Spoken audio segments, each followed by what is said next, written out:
You to the 104th edition of a SKOCH Summit, Resourcing Viksit Bharat, a distinguished platform of ideas, dialogue, and transformative vision. Ladies and gentlemen, in addition, our SKOCH Awards have always been a defining and illuminating dimension of our SKOCH Summits, celebrating excellence, innovation, and impactful governance.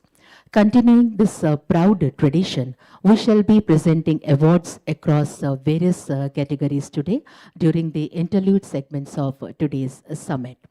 Adding a special sparkle to the day is our thoughtfully curated cultural program, which will showcase India's rich and diverse heritage through classical dance and music, seamlessly blended with the contemporary sensibility. To set an inspiring tone for the summit, may I now invite the disciple of Guru Abhimanyu Lalji to commence the proceedings with the scintillating performance of Har Ghar Tiranga. Ladies and gentlemen, the Har Ghar Tiranga celebrates Azadi Ka Amrit Mahotsav to mark 75 years of independence. The campaign's objective is to encourage a sense of patriotism and national pride by inspiring citizens to bring the Tiranga, our proud Indian national flag, to their homes and hoist it. I request once again the disciples of Guru Shri Abhimanyu Lalji to kindly take over the stage. Can we have the music, please?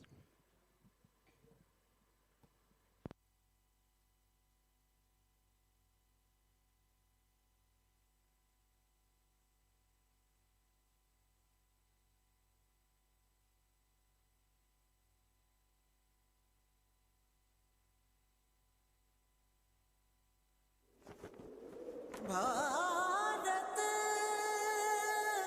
देश हमारा प्रणाम।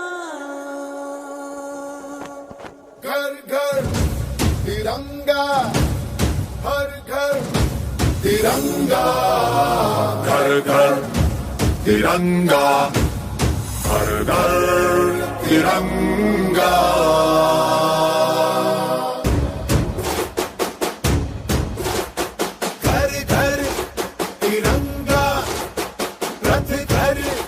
तिरंगा घरो घरी तिरंगा, प्रत्येक घरी तिरंगा।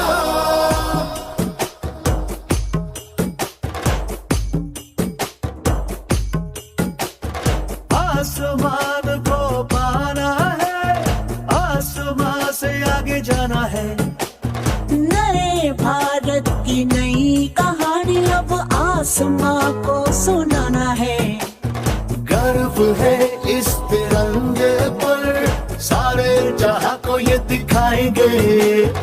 अमृत काल मनाएंगे, घर घर तिरंगा लहराएंगे। घर घर तिरंगा, हर घर तिरंगा। तिंटा झंडा मने मनेगू त्रिवर्णा। वन्नकोड़ी तिरंगा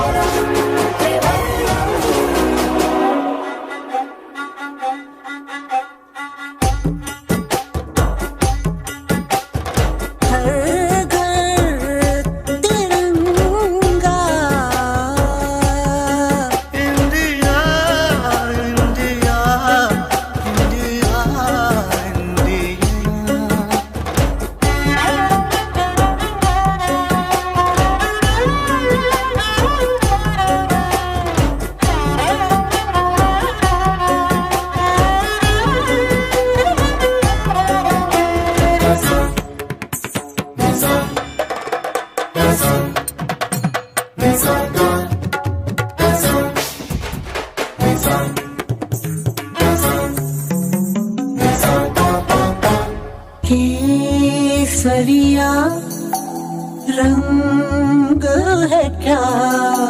ये रंग मेरी शक्ति का है, ये रंग मेरी ताकत का है, ये रंग देश के माथे पे सजा। श्वेत है क्या? रंग सत्य का ये श्वेत रंग शांति का है, ये श्वेत रंग एके का है, ये रंग देश के दिल में है बसा। रंग हरा तो खुशहाली का है, ये धर्म चक्र विकास का। इन्हीं उसूलों से है ये बना तिरंगा हमारा, तिरंगा प्यारा। घोरे घोरे तिरंगा, शौक घोरे तिरंगा, खेत खेत तिरंगो, धोती घोरे पताका, थाली थाली तिरंगा, थाली थाली तिरंगा, घर घर तिरंगा, हर घर तिरंगा, घर घर तिरंगा।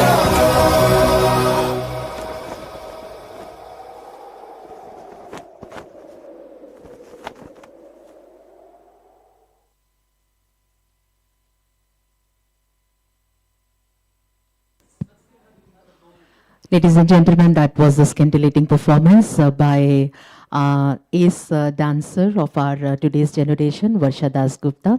We really thank her for this wonderful performance. Ladies and gentlemen, we are here taking a moment for a stage setup.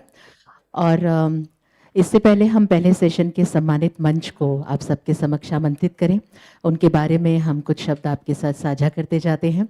Ladies and gentlemen, for our first session, we have the very valuable presence of Professor Dr. Charan Singh ji. Ladies and gentlemen, he is a distinguished fellow, SKOCH Development Foundation. He is the CEO and founder director, Agro Foundation. He was non-executive chairman of Punjab and Sindh Bank earlier, and was the RBI chair professor of economics at the Indian Institute of Management, Bangalore. Senior economist at IMF, Washington DC, and a research director at RBI. Sir, आपका हम बहुत बहुत स्वागत करते हैं, अभिनंदन करते हैं. बहुत धन्यवाद आज यहाँ पधारने के लिए. Ladies and gentlemen, we also have the very valuable presence of Professor S. Mahendra Dev ji, Chairman, Economic Advisory Council to the Prime Minister.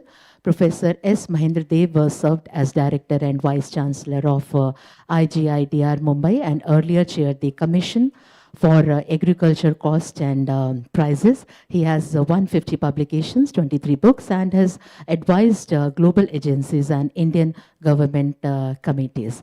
We really welcome you, sir. Thank you so much for joining us today. देवियों सज्जनों, हमारे इस पहले सत्र के लिए Rohan Kochhar, founder SKOCH law offices भी हमारे साथ रहेंगे. हम उनका भी स्वागत करते हैं और उनके बारे में भी कुछ शब्द आपके साथ साझा करते हैं. रोहन कोचर जी अर्थशास्त्र, सामाजिक विज्ञान और कानून के संगम पर कार्य करते हुए सार्वजनिक नीति, उभरती तकनीकों और ESG पहल के प्रभावशाली बदलाव ला रहे हैं. स्कॉच लॉ ऑफिसेस के संस्थापक के रूप में उन्होंने एक प्रतिष्ठित बुटीक लॉ फर्म स्थापित की है, जो अपनी गहन विशेषज्ञता और नवीन कानूनी दृष्टिकोण के लिए जानी जाती है. रोहन सर, आपका भी बहुत बहुत स्वागत है. आप तीनों से हम निवेदन करेंगे आप मंच पर अपना स्थान लें. साथ ही हम मंच पर आमंत्रित करते हैं मिस्टर समीर कोचर सर को, chairman SKOCH group. Ladies and gentlemen, Samir Kochhar sir SKOCH group के चेयरमैन हैं. उन्होंने 20 से अधिक पुस्तकें लिखी हैं, जिसमें सबसे प्रशंसित पुस्तक मोदिनोमिक्स है. उनके काम को देवियों सज्जनों विश्व स्तर पर सराहा गया है और बहुत से दिग्गजों, जिसमें नरेंद्र मोदी जी का नाम शामिल है, श्री M. वेंकैया नायडू, डॉक्टर मनमोहन सिंह और बहुत से दिग्गजों ने उनके काम का समर्थन किया है. आप चारों का ही आज के हमारे पहले सेशन में हम स्वागत अभिनंदन करते हैं. Ladies and gentlemen, to commence this session now I invite and request Mr. Samir Kochar, Chairman Scotch Group, for the opening remarks. Thank you, sir.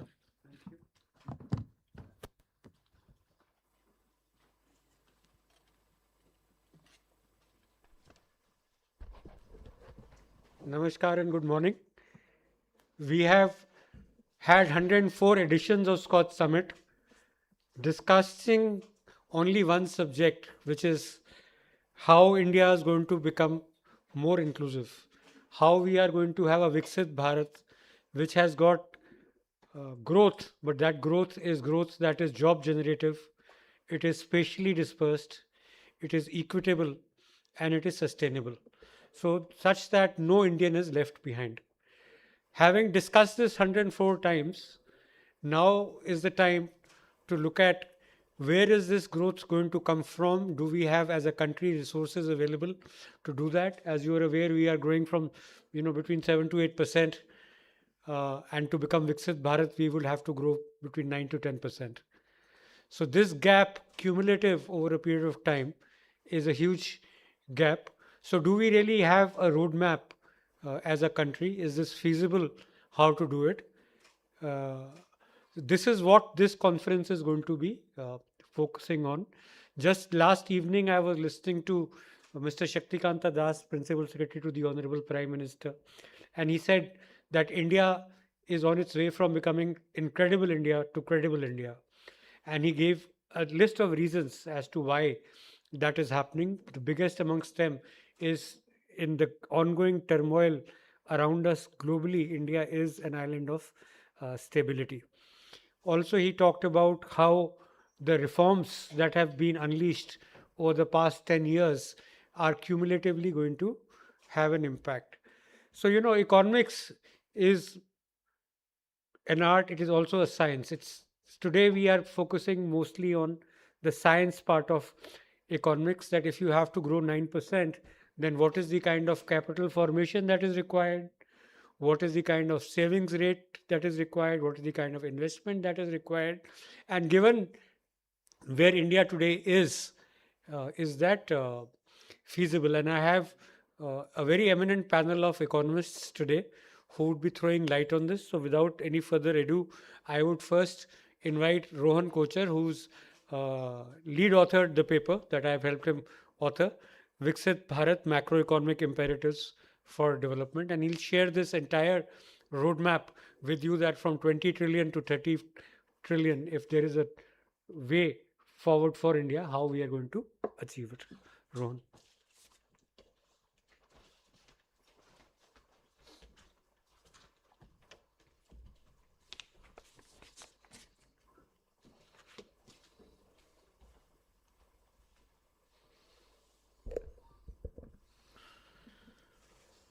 Don't shy away from Viksit Bharat. Give us a game plan. This is what Professor Charan Singh said to us this morning when we were backstage having a cup of tea.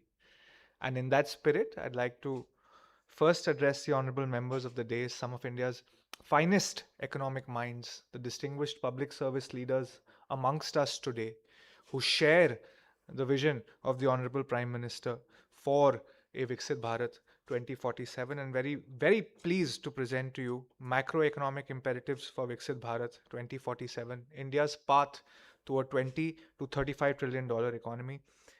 My purpose today is not to restate aspiration, but to examine macroeconomic feasibility with hard arithmetic and structural conditions under which India can credibly achieve developed economy status by the centenary of independence. I will proceed in 6 steps. First, the 2047 vision and scale. Second, a 3-lever growth framework grounded in the Harrod-Domar and Solo growth models. Third, GDP scenarios and investment arithmetic. Fourth, India's capital formation and savings constraints. And fifth, structural reforms and productivity drivers. And finally, policy imperatives, including a financial architecture innovation. India's stated objective is to become a fully developed high-income nation by 2047, and in GDP terms, this implies a target range of $20 to $35 trillion from roughly 3.5 to 3.7 trillion today. That's a 5.4 to 9.5 times expansion. At a $30 trillion economy, per capita income rises from about $2,800 today to roughly $18,000, which sees a 6 to 7-fold increase. And this scale tells us immediately that the challenge is not intent, but macro arithmetic. There are 3 macroeconomic levers, and growth theory reduces the problem to these 3 levers. The first being capital accumulation, and India's gross fixed capital formation today is 30 to 32% of GDP, and the ambition implies that it should be somewhere between the range of 35 to 40%. Second being capital efficiency as measured by ICOR, which is the incremental capital to output ratio. India's ICOR, through some estimates, currently sits between 4.0 to 5.0, and the target must be below 3.5. Third is total factor productivity, growth beyond capital and labor, driven by technology, skills, institution, and governance, and all three must move together because no single lever suffices. If we relook at ICOR for a moment, ICOR measures how additional investment is required to generate 1 unit of GDP. Simply put, if ICOR equals 4, we invest 4 rupees to produce 1 rupee of output. If ICOR equals 3, we invest only 3 rupees. Developed economies operate around an ICOR of 3. India averaged 5 in the 2010s and now it is nearer to 4. Every reduction in ICOR directly lowers the growth financing burden.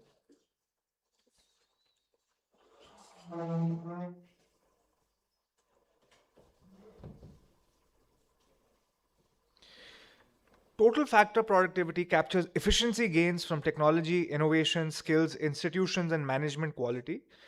The model of the solo growth model, the insight from the solo growth model is critical. Capital has diminishing returns.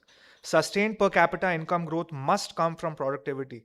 India's post 1991 liberalization significantly boosted total factor productivity for us. However, future growth must rely even more heavily on this channel. The core hypothesis, ladies and gentlemen, is efficiency driven growth. A brute force strategy which includes investment rates of 40 to 50% of GDP is unsustainable. The viable path, therefore, is doing more with less, lower ICOR, and higher total factor productivity. Efficiency improvements are essential, not optional. Therefore, we bring to you 4 modeled scenarios. We examine 4 modeled scenarios for GDP for 2047, namely modest, baseline, vision, and ambitious, which respectively correspond to a middle income, high income, developed, and advanced status accordingly. Across models, GDP sees increments of 5 trillion across the 4 scenarios from 20, 25, 30 to 35 trillion US dollars, all at market exchange rates. The required CAGR sees increments of 0.5% across models. As Professor Charan Singh rightly said, a 2% gap can set you back 25 years. Therefore, we've taken a modest 0.5% across models from 7.5 to 8% and ranging to 10% in the ambitious model. Per capita income sees increments of 3,000 US dollars to from 12,000 to 21,000 across models, and the required investment rate expressed as a percentage of GDP sees increments of roughly 2% across scenarios from 33 to 35% to 40% plus, accounting for improved ICOR and strong total factor productivity growth. The lower scenarios, ladies and gentlemen, are feasible under current efficiency conditions. However, higher scenarios require structural efficiency gains. And here's the hard arithmetic, right? With current efficiency, an ICOR of 4 to 5, 20 trillion GDP requires 33% investment. 30 trillion GDP requires 42 to 45% investment. With improved efficiency, however, an ICOR below 3.5, 25 trillion requires 36% and 30 trillion requires 40%. The hurdle before us is simply this. The vision scenario, which requires 30 trillion US dollars, requires 9.5% growth. Without efficiency gains, this demands an investment rate of 42 to 45% of GDP, and sustaining investment above 40% is historically rare and fiscally difficult. What this tells us, therefore, is that efficiency is non-negotiable.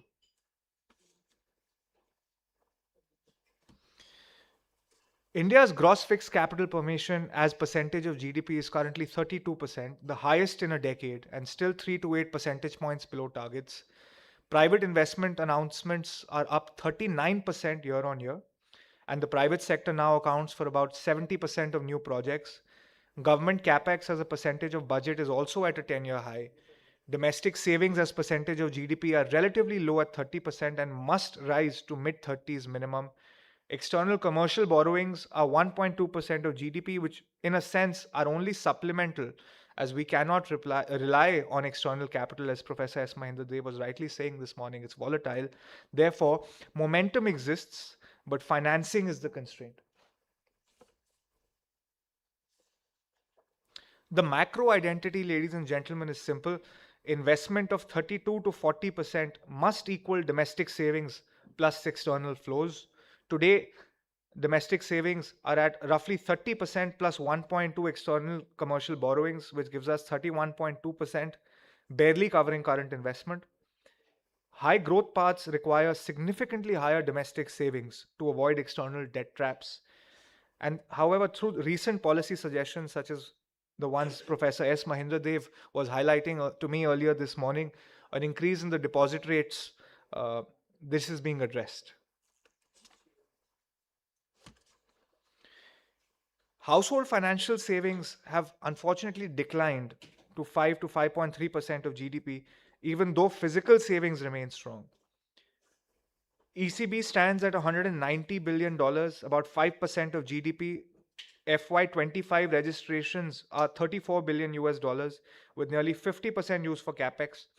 Average external commercial borrowing interest costs fell to 6.6% in 2024. External capital helps, but cannot replace deep domestic savings.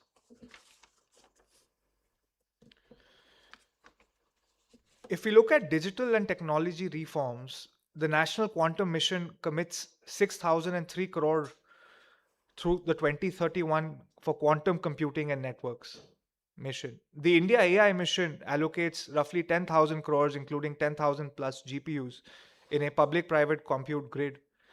Their macro role is total factor productivity acceleration, not short-term stimulus.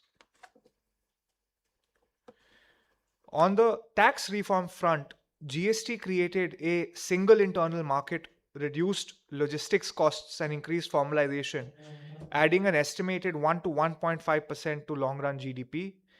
The 2025 GST rationalization focused on the 5 and 18% slabs with a revenue cost of 48,000 crores and gradual demand benefits. The Direct Tax Code 2025 replaces a 60-year-old law, improving compliance and investment certainty. 29 labor laws have recently been consolidated into 4 codes, and the impact is single license, easier apprenticeships, flexible hiring, and higher formal job creation. The macro effect is productivity and scale.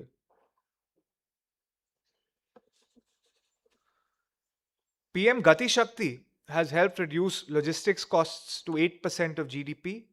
The national monetization pipeline has recycled 3.85 lakh crore, about 64% of target, into new infrastructure. The Jan Vishwas Act seeks to decriminalize minor offenses, improving trust-based governance. And Startup India now counts 100 plus unicorns with tax holidays extended to 2030. The Securities Markets Code Bill consolidates 3 statutes into one. It lowers transaction costs, reduces regulatory uncertainty, and introduces time-bound processes, lowering the cost of capital. If we look at balancing the regional growth imbalance, broadly speaking, there's a stark variance among states as far as the per capita income gaps are concerned, with some states being 3 to 5x wealthier than others. Developed economy status requires a broad-based per capita income rise across regions. Ladies and gentlemen, if we move to economic growth theory, the Harrod-Domar model links growth to investment divided by I-core.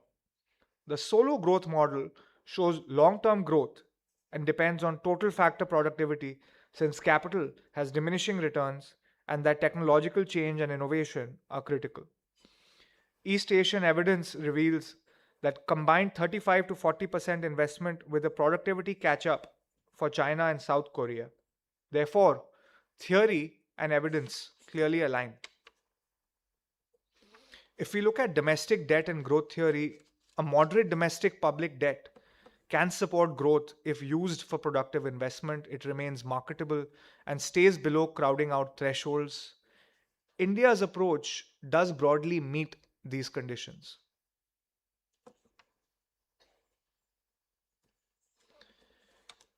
One such policy suggestion, ladies and gentlemen, an innovation proposal, could be tokenized rupee debt instruments, or TRDI for short. Tokenized rupee debt instruments are a 1:1 backed digital token of government securities issued by regulated entities, and their purpose is to improve capital efficiency, not to replace conventional finance.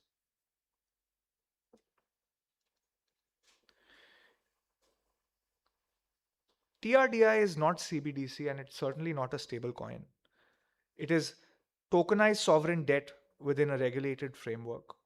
It has various features ranging from an issuer, the backing behind it, its nature, and the risk involved. And this slide appropriately captures all of these. So, what is the evidence that tokenization as an innovation proposal could perhaps improve efficiency? BIS evidence shows that tokenized bonds have a 19 basis point spreads versus 30, indicating better liquidity. Singapore's monetary authority, MAS, is piloting this under Project Guardian. Global tokenized money market funds exceed $9 billion US, offering 24/7 liquidity. So, how does TRDI boost growth and tie into ICOR and total factor productivity? How do we connect finance to micro efficiency? There are, simply put, three channels.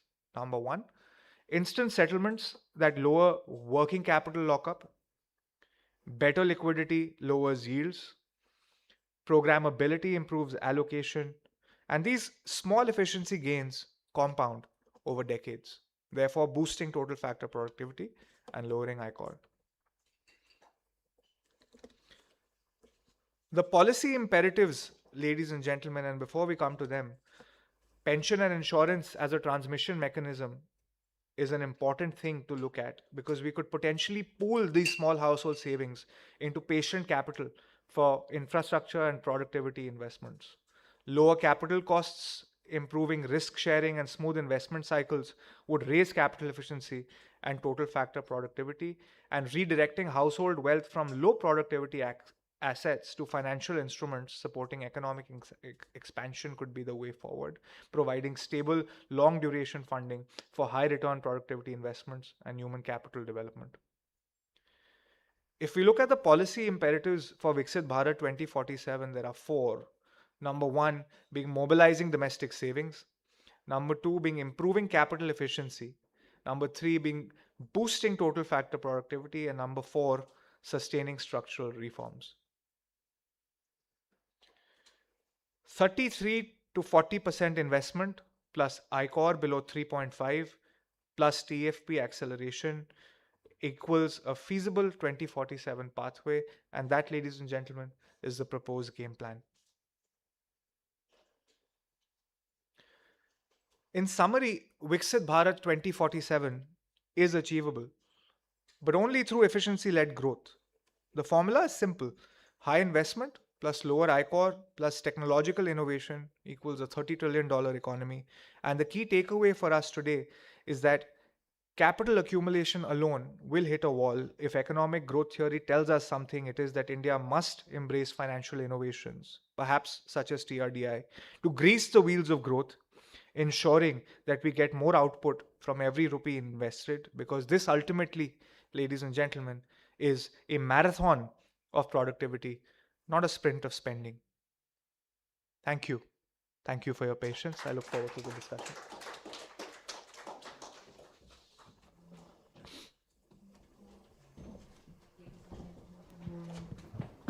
Ladies and gentlemen, following this, it will be our privilege to invite Professor S. Mahendra Dev, Chairman, Economic Advisory Council to Prime Minister, to kindly deliver the inaugural keynote address. So,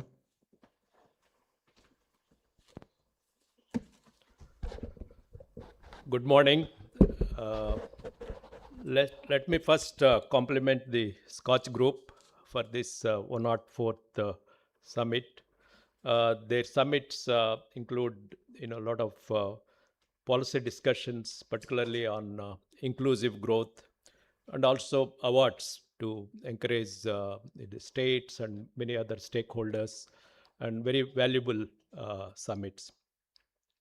So coming to the Viksit Bharat and the presentation made, I think they have captured all the important aspects, the resources needed, the efficiency, productivity, and all.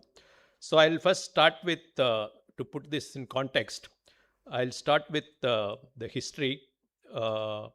If you go back to 1700 or even 1000, India's share in world GDP was 25%. Japan, Germany, and other countries had 1%, 2%, US 0.1%.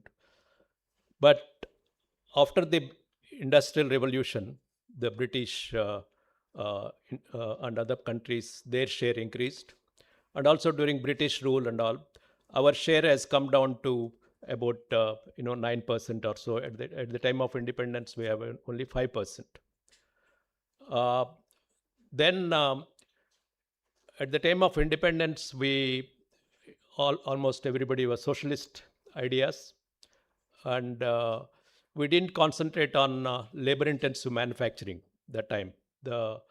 And also we didn't focus on health education also at the time of the independence and next few decades. And the countries, East Asia and other countries, they started liberalization in late 70s. South Korea started in 60s. So we started reforms in 1991. So we lost two chances at the time of independence. We could have done much more on labor intensive and also education, health. The second one we lost is we are behind 15 years for liberalization. So the per capita, the growth rate was 3.5% for almost 4 decades. And per capita income growth was 1%. So some people ask me, sir, you are saying fourth largest economy, and but your per capita is still lower. So why it is lower? Because we have lost 4 decades with 1% per capita income. So to catch up that, because it has linkages with Viksit Bharat. Otherwise, we would have, by this time, we would have become middle income country. Viksit Bharat would have been with 4% or 5% would have been easier. So one has to remember that we lost compared to East Asian, Southeast Asian countries, which for example, China 5 times our per capita income, because they all started very early, the liberalization reforms and all. So they've gained the per capita income. So we have to, why I'm telling this, because we have to run faster now because of the last 4 decades of the 1% per capita income. So what are the policies needed to achieve this? Some of them already mentioned, the resources. To get this 2 growth engines are, one is investment rate, the second is exports. The investment rate, as mentioned, right now we have 30 to 31%. We need to increase to 35 or, depending on what kind of growth you mentioned thing. If you want to, for example, economic survey says we need 8% growth to achieve the Viksit Bharat developed economy. Because there are 2 dimensions. The Niti Aayog says 18,000 per capita needed, but some others say 14,000, where the developed country status right now is enough. So we need to have 7 to 8% growth. That is enough. The modest given here. So to get that, what are the things needed?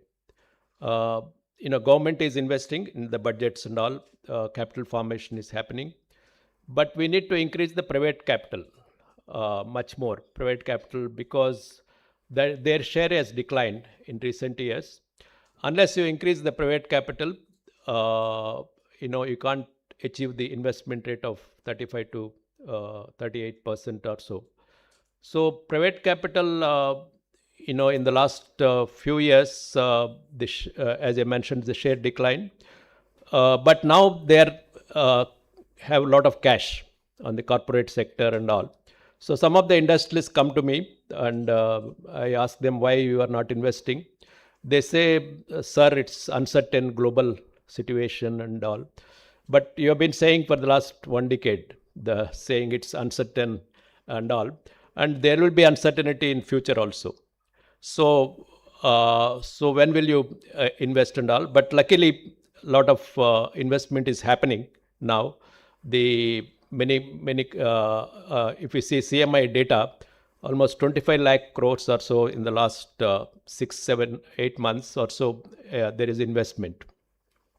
And also state level also they're attracting, like the Google is going to Visakhapatnam in Andhra Pradesh, and also Amazon and the Microsoft recently Nadella, Satya Nadella visited. So I think we can get even the foreign investment in the next 1 or 2 years also. So private capital is also picking up.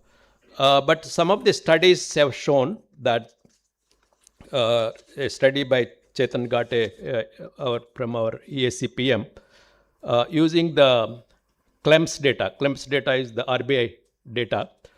From 1881 to 2019-20, they did the growth accounting exercise. So what are the contributions of growth? They say 65% contribution by capital. There are 3 sources: capital, labor, and then technology, the total factor productivity, which he mentioned.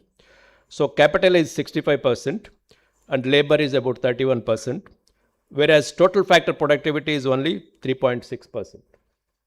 So that's where we need to have focus on technology and all. So what is the approach of Indian government on this getting the private capital and also increasing the total factor productivity? So we have to mention there are headwinds, because global level there are lots of issues, geopolitical, and also the protection because of tariffs. The third is multilateral institutions are not recognized, like WTO and all. So these 3 factors we have to keep in mind, and where diplomacy and other things are important, to have deals. On this, the tariff issue, Government of India is following a 4-fold approach. Now, first is helping the industries like garments and where they're affected, and MSMEs also. The second one is the diversifying to other countries, the commodities. Already it's happening, because if you see, exports have not declined. So they have diversified. I was telling in the morning that even state level, for example, shrimps from Andhra Pradesh, they are diverting to Australia. They have a deal with that. So similarly, so they are diversifying other countries. But also FTAs, the free trade agreements also we are fastening. The fourth is continuing the dialogue with US, because US also a big partner, and also perceptions of investment, stock markets, all sometimes are important for the US deal. So this 4-fold approach Government of India is following. And the other most important thing the PMO and we discuss is the Atmanirbhar Bharat. That's what is our approach towards the global uncertainties is Atmanirbhar Bharat. also Swadeshi kind of thing, because the share of exports in India's GDP is 20%. So 80% of is based on the domestic economy.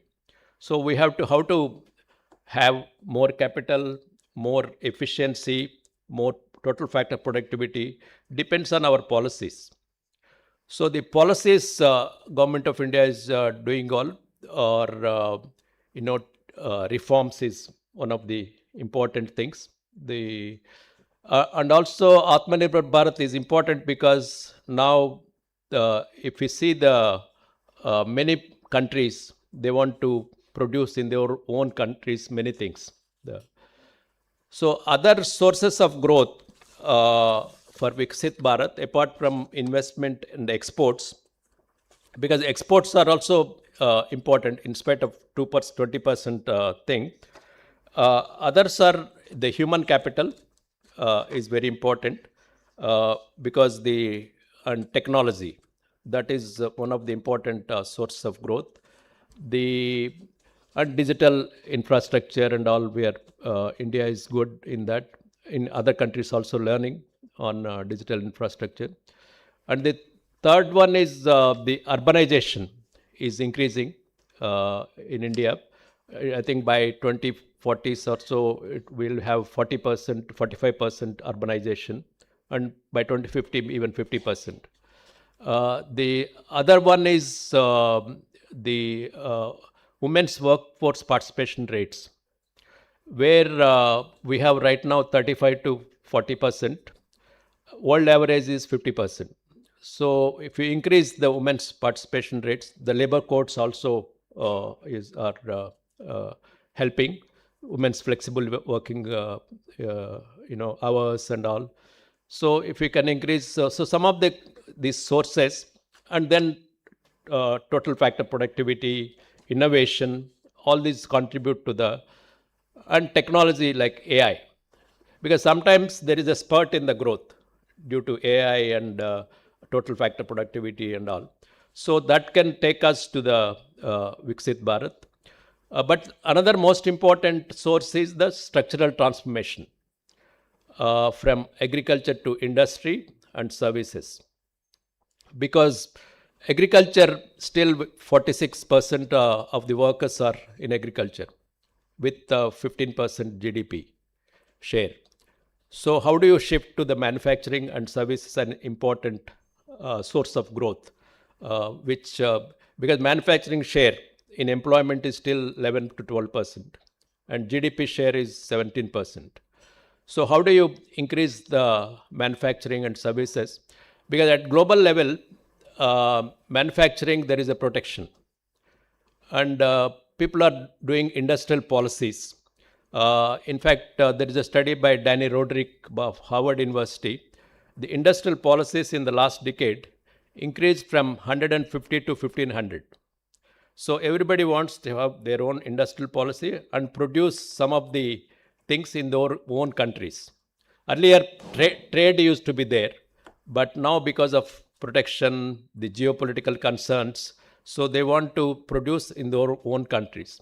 That's why the Prime Minister also mentioned about Swadeshi, Atmanirbhar Bharat, because we have to produce some of the things. We can't depend on import on, like earlier globalization period. So what we need, some of the critical minerals, rare earth and semiconductors, chips and electronics, some of the things we have to produce at home.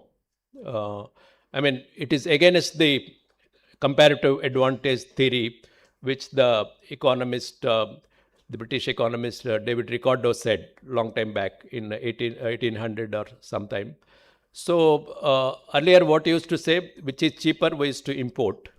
But now because of protection policies, Indian government is also following, Atmanirbharata, Swadeshi kind of thing. It doesn't mean we are going back to pre-1991 reforms, where import substitution policies are there. What we are saying is, with this, we will increase the competitiveness and also produce world-class goods. That's where the total factor productivity efficiency comes. So India had undertaken lots of reforms. In fact, 2025 is called the year of reforms. If you see, the last 6 months or so, when the Prime Minister announced from the Red Fort, we conduct several reforms, GST reforms. Earlier, of course, we had RERA, the IBC, and now we have several, 100% FDI in insurance, private sector in nuclear, and also QCOs, quality control orders. Also, there are several reforms. So this is the approach we are following. Exports are important, but investment rate is also important. But the another thing which Mr. Samir Kochar also mentioned is the inclusive growth, because developed the Viksit Bharat doesn't mean only achieving the per capita income, the growth. There are three objectives of Viksit Bharat. One is the getting the growth, because growth is important, because without growth, you don't have finances to support your social sector, human development, infrastructure, and all. So the second one is the inclusive growth. So what is inclusive growth? Inequalities are there. Some people say, like, some economists say that we should tax the rich and all. But I feel that inclusive growth are two things. One is the quality employment is very important for inclusive growth. So you can reduce inequalities with quality employment. For example, the structural transformation to manufacturing services, and then skills are important too, because employability and other things. Because we have some of the issues are in employment, or the informal sector is high, so we have to make them to formal. And also the gig workers and others, labor codes will help giving wages, social security, and all. And the second one is the health and education, where there is a dichotomy. We have education, very high IITs and other things, but sometimes at the school level, learning things, particularly public schools and all, learning problems are there. Similarly, health, we have super specialty hospitals, but in villages and all, we don't. So this dichotomy has to be. So these two, we call it inequality of opportunities. So if you can give it to each person, these things, then we can inclusive growth. Also with financial inclusion also is important. The third one is the sustainability. And also now you can't have climate, you can't neglect the climate change now.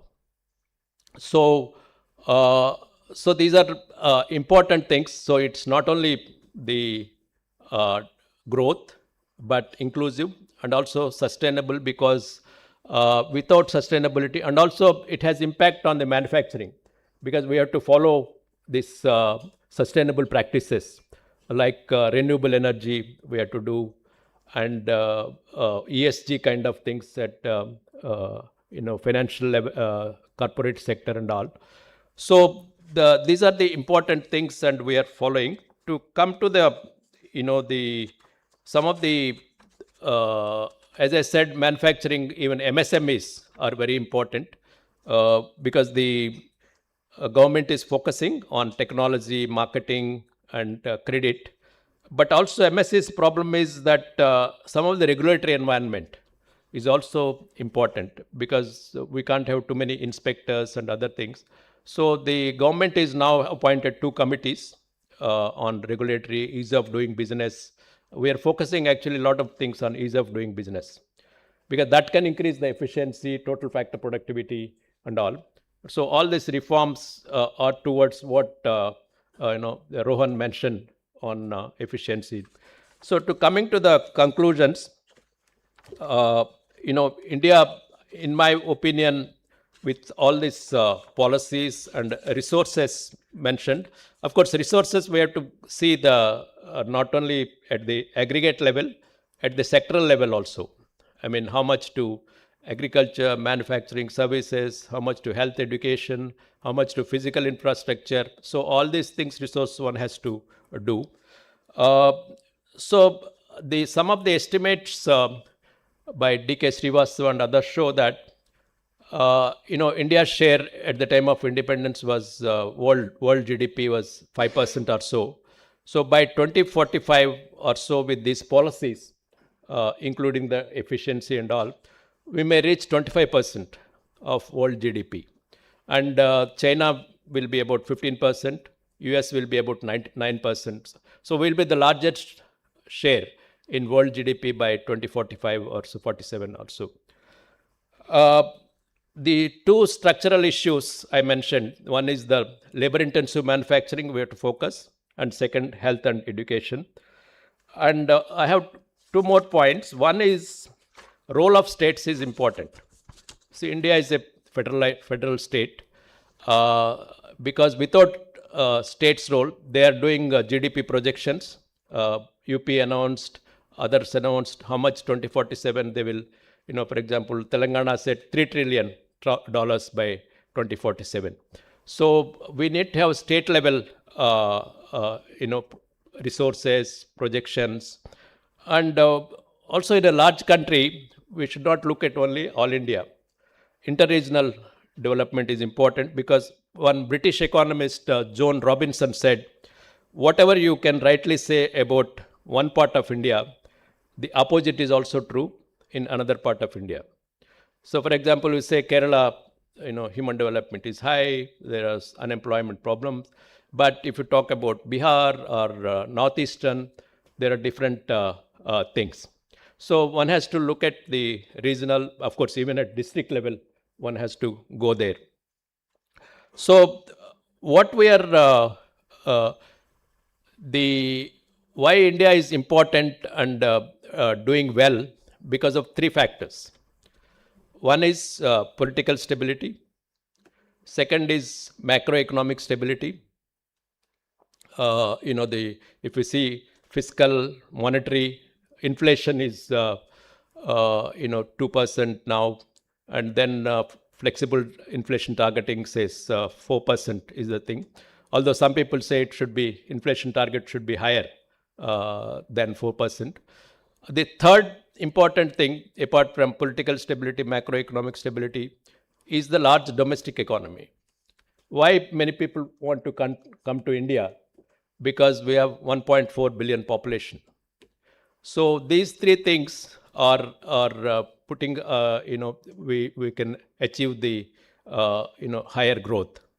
And lastly, what we want to achieve by 2047 is not unique.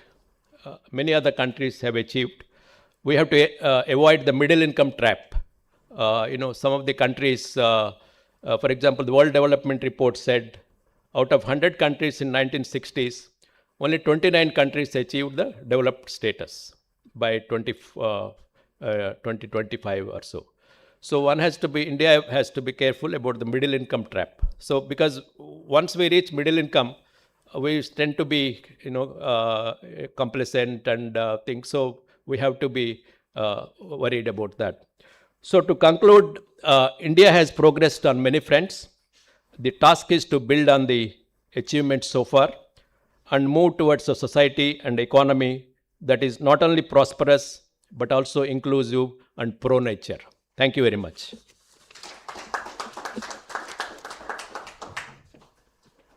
much sir and इस session से जुड़ा कोई भी सवाल अगर आपके मन में है तो आप पूछ सकते हैं. We are opening the house for questions and I request the dignitaries on the desk to kindly answer that. If you have any questions you can ask. Yes please.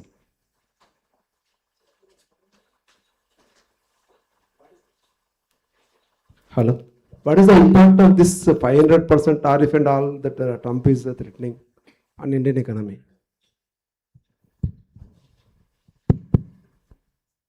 Yeah, I mean, officially, nothing. We don't know. But that's only a statement by somebody. But it is really they are going to do it or not. As somebody said, it's a tactical kind of thing.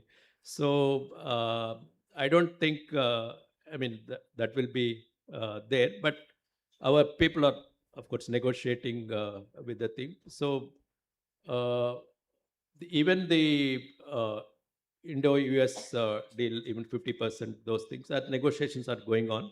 So hopefully we'll come to a deal on that. But this 500% and all, it's still nothing official about it. Yeah.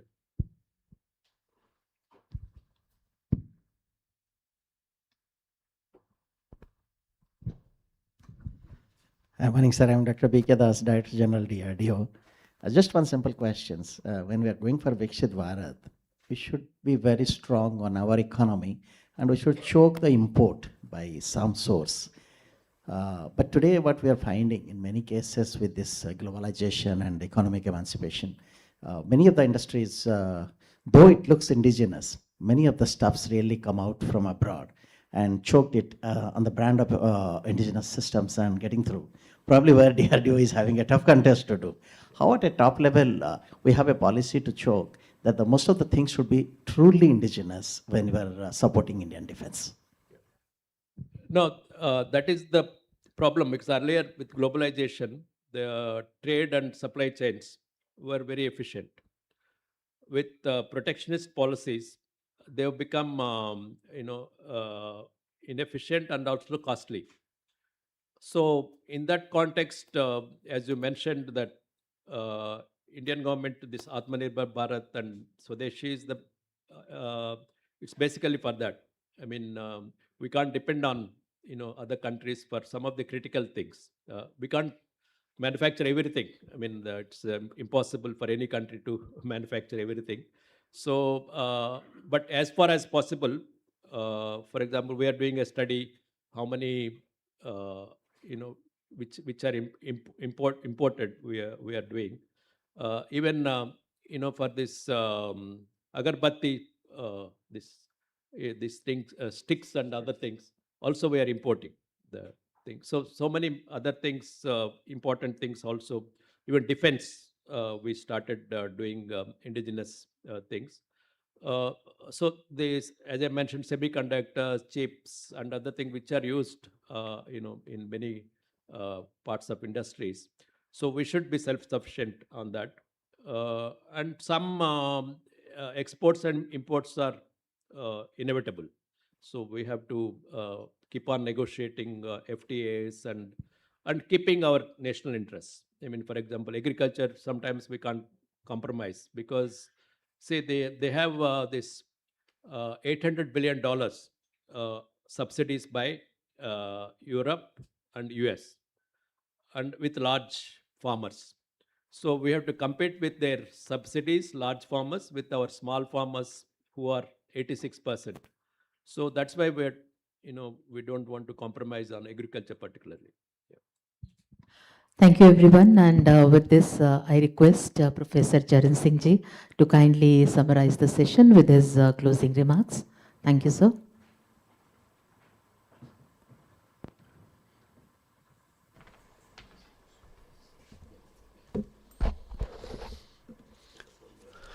Good morning. At the outset, I would like to thank Scotch and Samir Kochji for inviting me to come and speak to you. I'm really impressed by the presentation made in the morning by you. Brilliant presentation. A young man thinking so clearly about where the country should be. And the way he's done the projections, divided his projections into various scenarios, and presented an analytical framework for us. No bias is the arithmetic which is speaking. Brilliant presentation. I wish across our country we have such budding young people who are thinking about the country, looking at scenario analysis and presenting with analytical rigor as to where we are heading. Obviously, our main speaker for the day, the chief guest, is the chairman of the Prime Minister's Economic Advisory Council. And we have all, I think, we feel privileged. We have all heard him speak and articulate the challenges so beautifully with us. There's absolutely no doubt the rest of the world is galloping. And we have to catch up. And therefore, the way he is presented, we have to run faster than others now to catch up.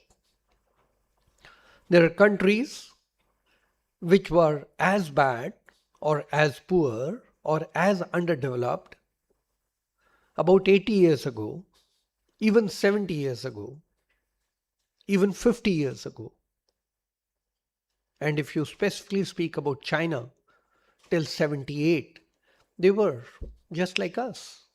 And as he mentioned, today, the per capita income of China, same size of population, is 5 times that of us. How did they achieve it? I generally give another example, and that is of Korea. China, of course, is the best example which he quoted. China grew at 10% flat between 1980, tabletop flat, between 1980 and 2012. That's the time, if you recollect, the world was in turmoil and deep turmoil.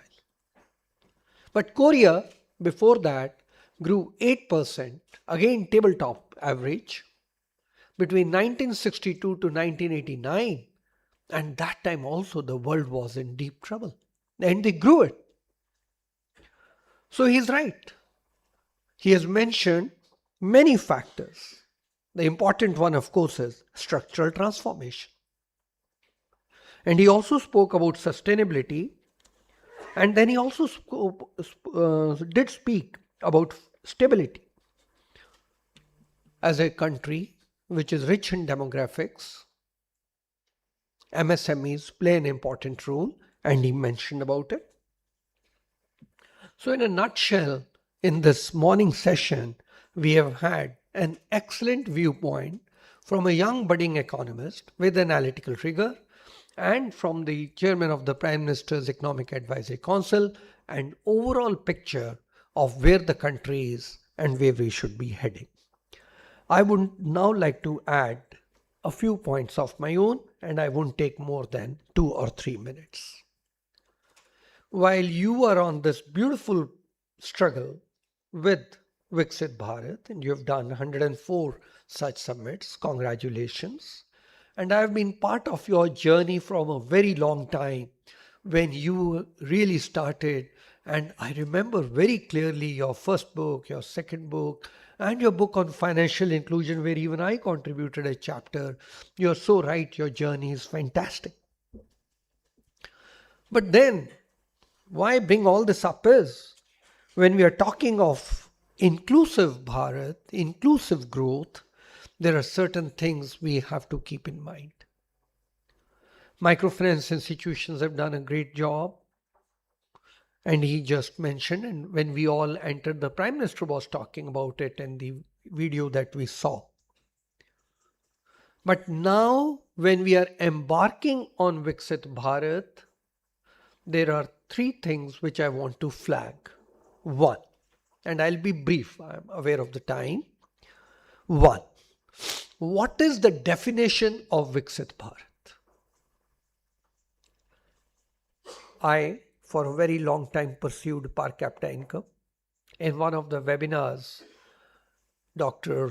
Mahendra Dev corrected me, should it only be per capita income? The computations which done by a young man here is per capita income. That is the yardstick the world accepts. We cannot change the goalpost for our sake. But I think it's the right time that we have to speak little bigger than that. And financial inclusion or equitable growth has to be a key component of our definition of Viksit Bharat. But it has to be monitorable. So, in the budget speech of the finance minister last year, the definition of Viksit Bharat was very clearly mentioned.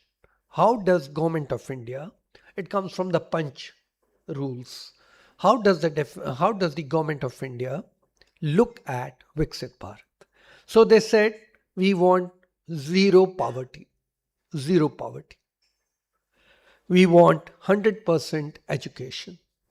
Then we want excellent healthcare, 100% healthcare. We want skilled employment, 100%. And we want female labor force participation, which even Dr. Mahendra Dev mentioned, 70%. Now, in any corporate sector, you will have a Gantt chart. By 2047, I want to attain these 5. What will be my achievement in 2026 March, 2027 March, 2028 March, and a Gantt chart which will give me an annual progression? I don't see it anywhere. Suddenly, in 2046, I will not be there. Mahendra Dev, I'm not sure. Others, I'm not sure. But many of you will be there, so you are so young. Suddenly in 46, people will stand up. Oh God, out of the 5 parameters, we have missed 4. It can't be Viksit Bharat. Because India's definition of Viksit is different from per capita definition, exclusive definition of rest of the world. Mahendra Dev mentioned that very good point, sustainability. That includes climate. We are the only country on the planet which worships a tree, which worships water, earth and air, though we have the most worst polluted air, but we worship it. And we even worship a snake. Because we believe in 360 degrees. Rest of the world, through their industrial revolution, which again Mahendra Dev ji gave a very good explanation, through industrial revolution has brought us to a climate catastrophe within 300 years. We were the richest on the planet for 3000 years and no climate catastrophe. So our definition of Viksit Bharat is beyond per capita income, and that has to get reflected. Of course, the Prime Minister spoke about the concept of life, which we as economists are not incorporating in our definition. I'm surprised. I keep telling everyone, here's the Prime Minister, a politician, who's showing us the vision, and we experts are failing our own Prime Minister. That's the first point. Precise definition of what is Viksit and quantifiable, monitorable targets over the next 22 years. Otherwise, people will doubt our expertise and the intention of we experts. As a politician, as a Prime Minister, he has given us the vision, he has given us the target. It is our job. We are failing him. Second, when we talk of Viksit Bharat, what is that Bharat? You are Bharat, I am Bharat, people on the dais are Bharat, people outside this room are also Bharat. 140 crore people are Bharat, 28 states are Bharat. Have you seen? Within 22 years, we have to achieve Viksit status. Have you seen for each state monitorable, target, quantifiable parameters on the table? No. 6 states have prepared it. And they are in 6 different directions. There is no common template.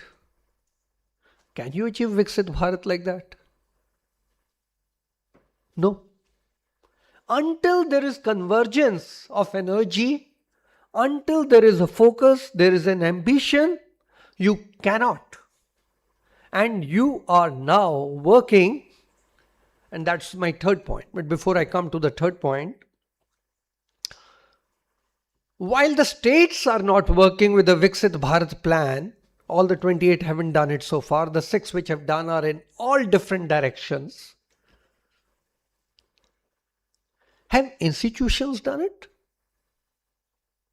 Has SOCHM, CI, FICCI done it?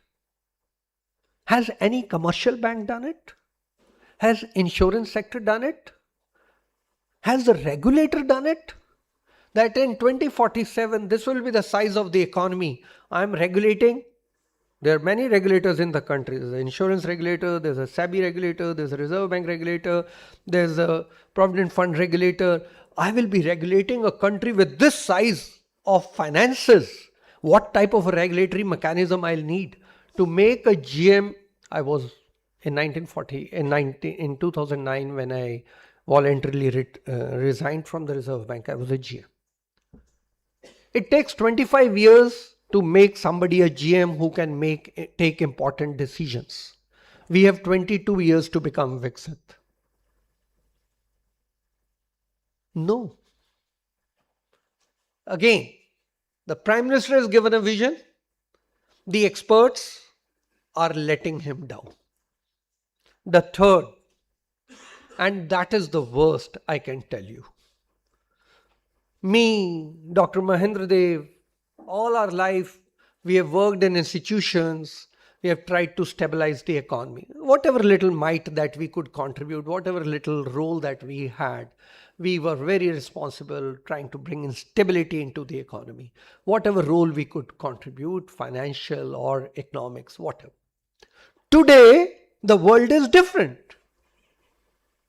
There is pressure on you and all of us, the whole country, while we are studiously, with hard work, maintaining stability within our country, there are external forces which will try their level best to destabilize us.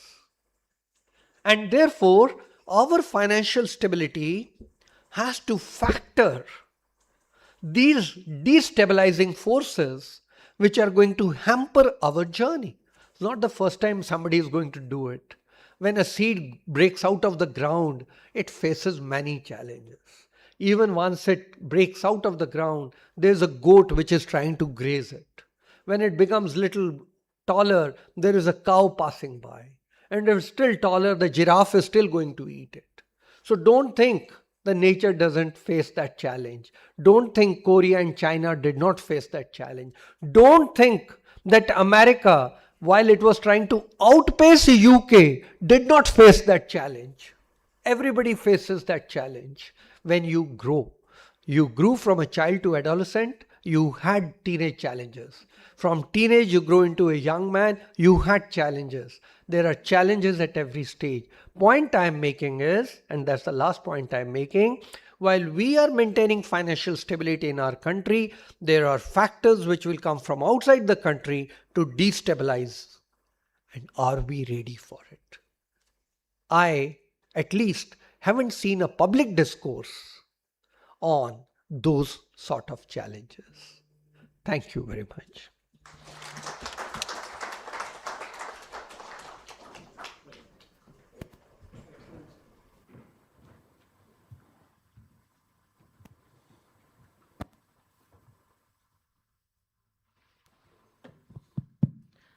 Thank you, everyone. And I request all of you to kindly gather in front of this for a group photograph, please.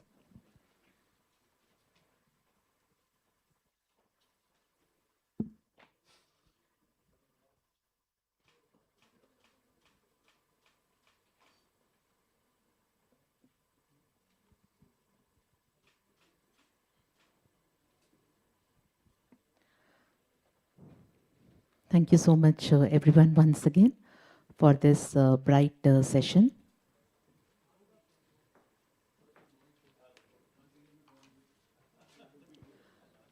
Ladies and gentlemen, we'll take a moment to set the stage for our next session.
ये आज के summit के शुरू में ही बताया था कि हमारा ये समिट आज कई मायनों में खास है और विशेष रूप से इसलिए भी खास है, इसलिए भी स्पेशल है क्योंकि आज हमारे बीच में हमारे कथक के जगत के, हमारे क्लासिकल आर्ट के जगत के बहुत से जाने माने दिग्गज जो हैं आज अपनी परफॉर्मेंस जो है हम सबके सामने प्रेजेंट करने वाले हैं and we are really feeling elated and happy to have them.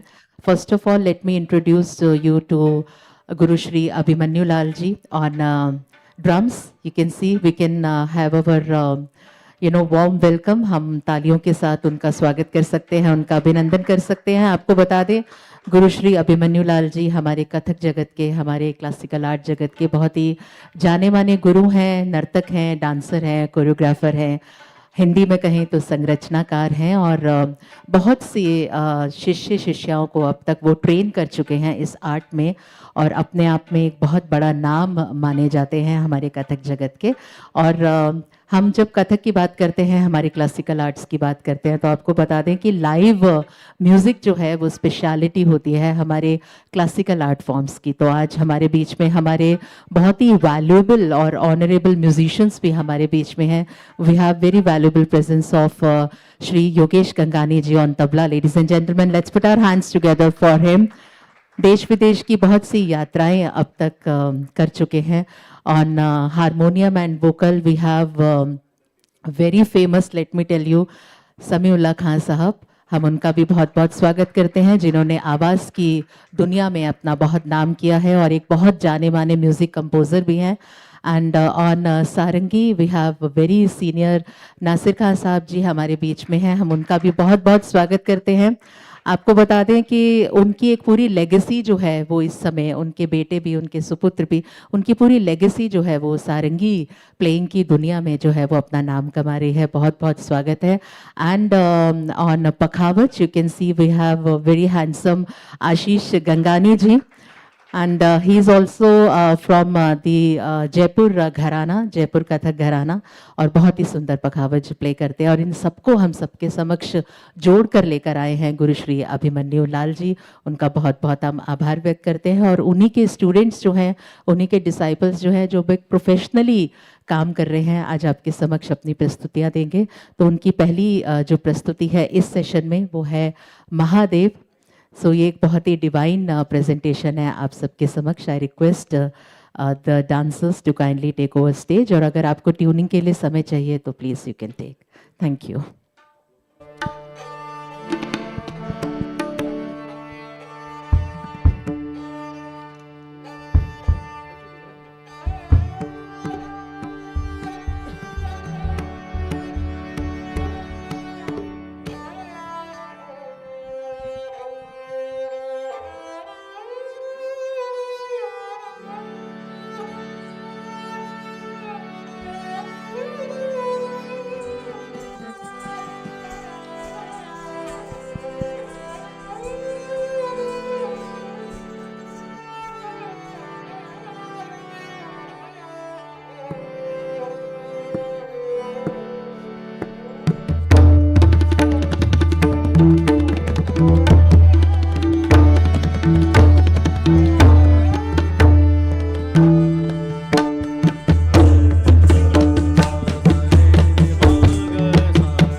तनोतु नः शिव शिव चकार चण्ड ताण्डवं तनोतु नः शिव शिव चकार चण्ड ताण्डवं तनोतु नः Shiva Shiv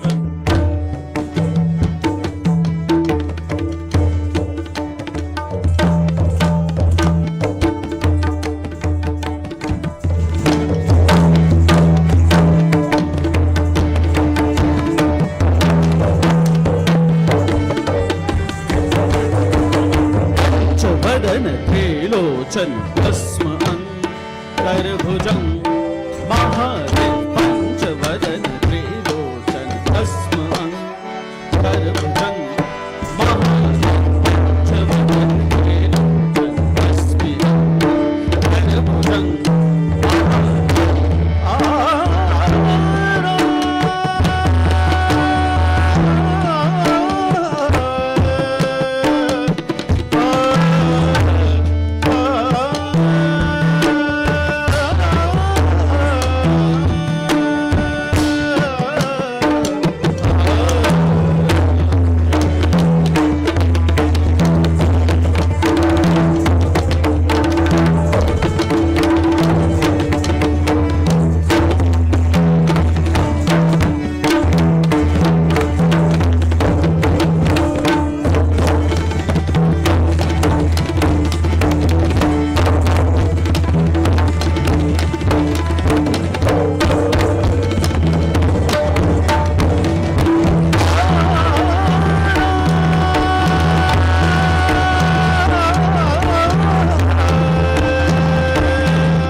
Ladies and gentlemen, let's put our hands together once again for such wonderful performance, especially for Guru Shri Abhimanyu Lal ji and all our esteemed musicians who are right now here on stage. और ये पूरी ऊर्जा का संचार इसलिए भी किया गया है क्योंकि अब हम हमारे बहुचर्चित स्कॉच अवार्ड्स की तरफ अग्रसर हो रहे हैं.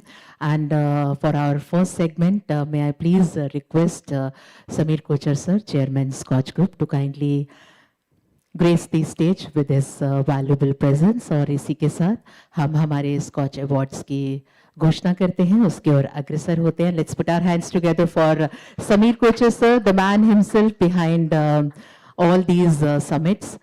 इसी के साथ पहला स्कॉच अवार्ड अब मैं उसकी घोषणा करती हूँ. हमारा पहला सिल्वर स्कॉच अवार्ड प्रदान किया जा रहा है agriculture and farmers welfare department, government of Haryana को उनके project promotion of agriculture, mechanisation for crop residue management. मैं निवेदन करूंगी doctor Jaswinder Singh deputy director से कि वो मंच पर आएं और इस अवार्ड को आप अपने ऑर्गेनाइजेशन के लिए प्राप्त करें.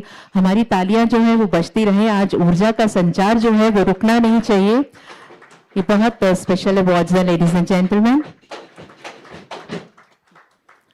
Dr. Jaswinder Singh and his team, the Deputy Director, is here to receive the award for Agriculture and Farmers Welfare Department, Government of Haryana, for their project Promotion of Agriculture Mechanization for Crop Residue Management. We congratulate the whole team.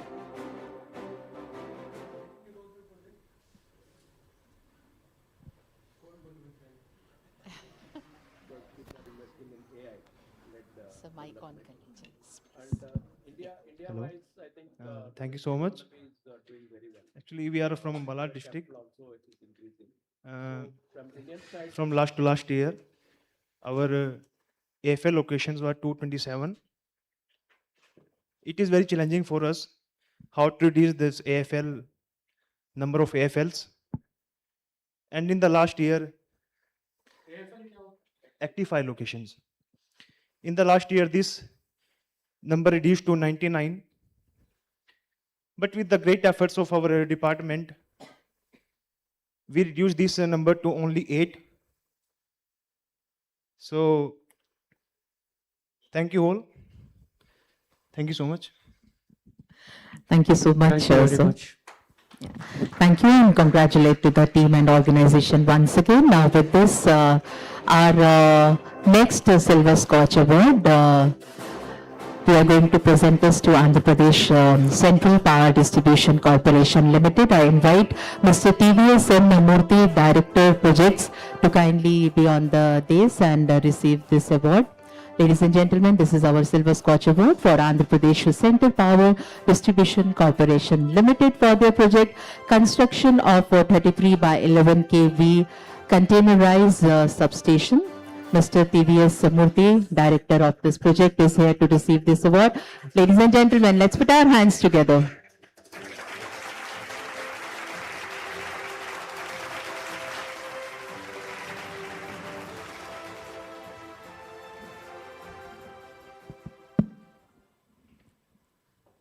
Namaskar, everyone.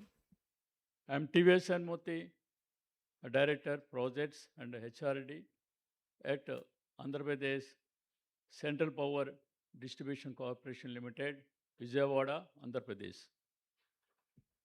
I am honored to receive this award on behalf of APCPDCL for my presentation on container substations. The container substations offer a sustainable, efficient, especially where we face space constraints.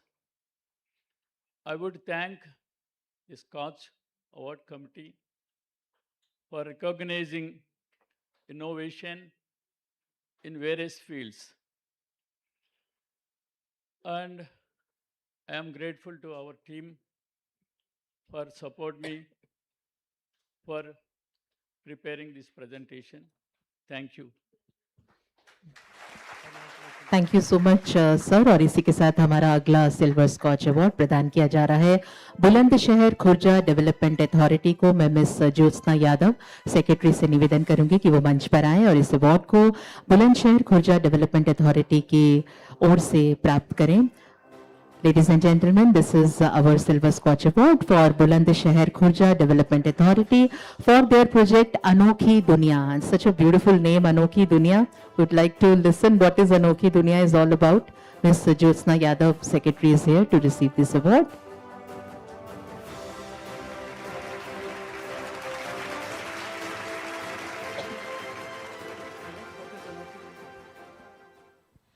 Hello, sir. Hello, everyone. Khurja is known all over the world for its ceramics. So what Bulandshahr Khurja Development Authority, under the leadership of Dr. Ankur Lathar, ma'am, has tried to use that ceramic waste, which is just not being good for the environment. We have used that waste. 80 tons of waste has been used, and we have used 6 artists and 120 artisans and have come up with a creative, colorful park for the public. And Thank you so much. I'm really honored to receive this award on behalf of my Vice Chairman, IAS Dr. Ankur Latha ma'am. That Scotch Award has recognized its beauty, and I would request all of you to have a visit and appreciate it. Thank you so much. Definitely, ma'am. Thank you. अगला silver scotch award प्रदान किया जा रहा है cantonment board लेंडोर को। मैं Mrs Ankita Singh chief executive officer से निवेदन करूंगी कि वो मंच पर आए अपनी टीम के साथ। Ladies and gentleman, this is our silver scotch award for cantonment board Landour for their project feedback mechanism. Mrs. Ankita Singh, Chief Executive Officer, along with the team, is here to receive this award. Ladies and gentlemen, let's put our hands together.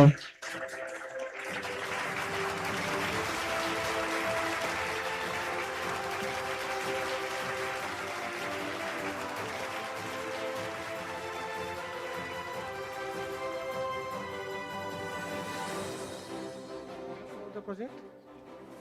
Thank you. Good morning, everyone. I'm CEO of Cantonment Board Landor. I would like to thank the SKOCH Group for this prestigious award. I would like to thank our DGDE of the department, Srimati Shobha Gupta ji, for supporting us throughout. I would like to thank my team, who is working tirelessly in the Cantonment Board Landor. It's a very small cantonment out of the 61 cantonments in India. And it's a hilly cantonment situated above Dehradun in the state of Uttarakhand. It was established in the year 1872. And at the end, I would like to thank the citizens of the Cantonment Board Landor who have actively helped us and supported us throughout the project of feedback mechanism. Basically, it is related to the citizens of Landor. We rarely get to find such people, and the people of Landor are the ones who are supporting the government in implementing all these schemes more than the government itself. They are coming up, cleaning the cantonment board along with the Safai Karamcharis. They are coming up and supporting us in each and every project that we implement. So I would like to thank the citizens of Cantonment Board. Thank you so much. Thank you so much ma'am. हमारा अगला silver scotch award इस समय प्रदान किया जा रहा है centre for development of imaging technology, that is CDIT। Mister Jayaraj ji, director, उनसे मैं निवेदन करूंगी कि वो मंच पर आए और इस अवार्ड को आप अपने ऑर्गेनाइजेशन के लिए प्राप्त करें। Ladies and gentleman, this is our silver scotch award for centre for development of imaging technology CDIT for their project computer based testing CBT examination system.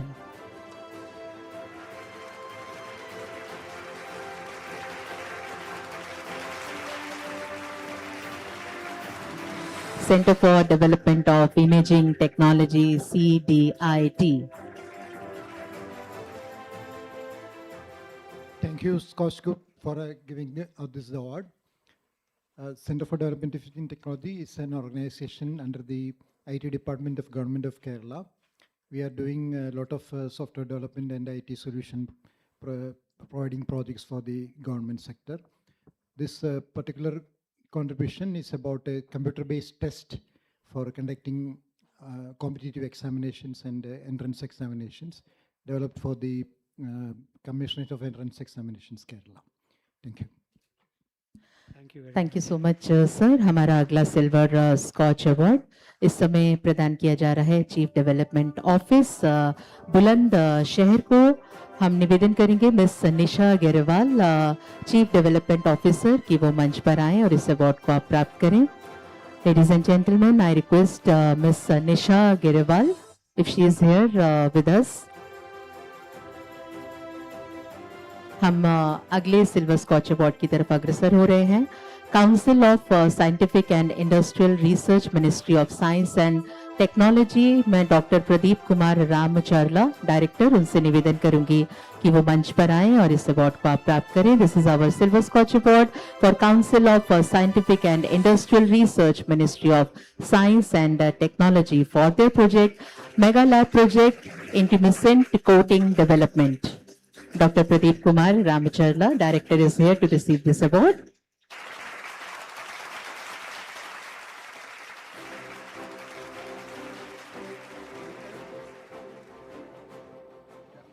Good morning, everyone, and I'm thankful to Samir Kocherji for recognizing CSIR Central Building Research Institute for this prestigious award. And CSIR Central Building Research Institute is established in 1947 in Roorkee. So we work on many aspects which are related to building. So जो आदमी का अहम requirement है रोटी कपड़ा और मकान, उसमें मकान का जिम्मेदारी this is central government institution है. सो रिसेंटली नोटेबल अचीवमेंट्स में मैं कहूँगा तो ये जो अयोध्या में राम मंदिर बना है उसका analysis and design central building research institute ने किया है. और अभी जो प्रधानमंत्री आवास योजना के तहत 250 designs for buildings throughout the country, which we have done, and also a house which can be constructed within 2 lakhs, so that we have developed the technology. And जो नोएडा में ट्विन टावर्स का सेफ डेमोलिशन हुआ है वो भी CBRE ने किया है. और in brief about the technology which one this award, I request Arvind, who is the main inventor of this, he to speak for. Basically, this is one of the technology related to fire safety engineering. In this, the major objective is to develop a intumescent coating. The intumescent coating purpose is whenever fire accidents happens in the buildings, the building will collapse due to structural steel loses its structural strength when exposed to the 500 degrees centigrade. So in this direction, we developed with a simple solution, development of a fire retardant intumescent coating that will protect for a longer period of time. In commercially, these coatings are available. So to address the issue of, as well as to protect the structures as well as the humans, we developed an intumescent coating with low toxicity as well as low smoke generation that will protect the humans also along with the building. So that is our idea of the project. And in this, we have developed the product as well as we have transferred the technologies to the industrial firms, and now it was commercialized also, and it was now applying in various public sector buildings as well as in other sectors also. Thank you, sir. Thank you. Thank you so much, sir. Just in case अगर आप सोच रहे हैं कि आपके awards कहाँ जा रहे हैं तो आपको बता दें वो बैक स्टेज इसलिए लेके जा रहे हैं ताकि अच्छे से आपको पैक करके दे सकें, ताकि आपको उन्हें ले जाने में कोई परेशानी ना हो. हम इस सेगमेंट के हमारे गोल्ड स्कॉच अवार्ड्स की तरफ अग्रसर हो रहे हैं. हमारा गोल्ड स्कॉच अवार्ड इस समय प्रदान किया जा रहा है ministry of external affairs government of India को. मैं मिस्टर एस कोविथन डायरेक्टर PSP से निवेदन करूंगी कि वो मंच पर आए. इस अवार्ड को आप अपनी organisation ministry of external affairs government of India के लिए प्राप्त करें. और प्रोजेक्ट है passport Seva programme V2.0 and e passport. Passport Seva programme V2.0 and e passport. It's been a much awarded project, Passport Seva, since inception by SKOCH Group.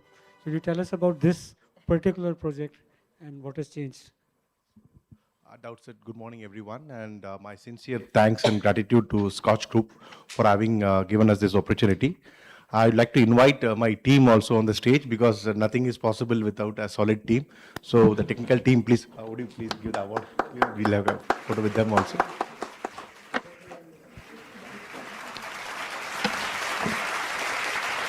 We started the Passport Seva program 1.0, which is the first technical upgradation of the passport systems in the country in the year 2012. And this is the second time we are receiving this prestigious award for our second upgradation of the Passport Seva program, which is the version 2.0, and the rollout of e-passports, both in India as well as in the abroad. This is a technological upgradation which provides reliable, smart, and secure passport services. With comparison with 1.0, where we had about 50 lakh passports when we started this project in 2010, we have now moved to more than 1.5 crore passports we have been providing to citizens both in India, Indian citizens, and also in abroad. The major milestone we have achieved this time is the rollout of e-passports, which is a very advanced and secured passport system where we have a chip-enabled passport which stores the data of the passport holders to enhance the security of the passports provided to the citizens. And once again, I thank everyone, the team which was behind this milestone achievement, and also to the SKOCH Group for having given this award to us. Thank you. Congratulations again. Thank you so much, sir, and congratulations to the team.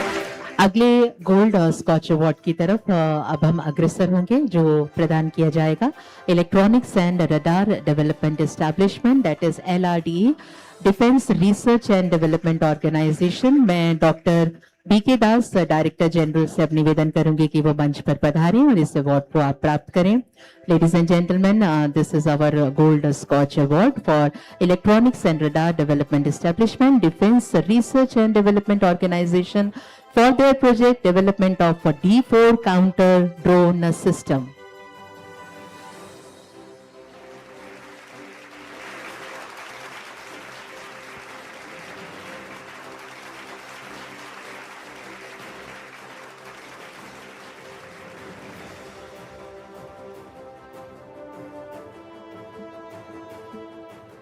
नमस्कार। DRDO की तरफ से scotch को ढेर सारे शुभकामनाएं। काम तो बहुत करता है DRDO, लेकिन जब इस तरह का अवार्ड्स मिलता है तो शायद my scientist and all the team gets more propelled. Thank you so much for honoring us. To say two lines of this, actually the team who is involved in this, including industries, academia and my labs, if I bring शायद यहाँ जगह कम पड़ती, इसलिए हम सिर्फ insignia, the director LRDE and the man behind us together. This is called anti-drone systems, which was involved with multiple laboratories. And together you have seen its performance in Operation Sindur. So drone, when it becomes a threat, how we track it with radar and we neutralize them with RF, microwave, and all the lasers and all kind of weapon systems. So whether it is LRDE, Director LRDE is here, then it is DLRL, Director DLRL is here, and the team, it is IRDE, and it is CHESS. I think 4 laboratories together in a record time of 24 months, from the designer desk to the deployment. While designing, we never thought that could be off Sindur, but when we designed, it's to protect the country, and it has shown its power.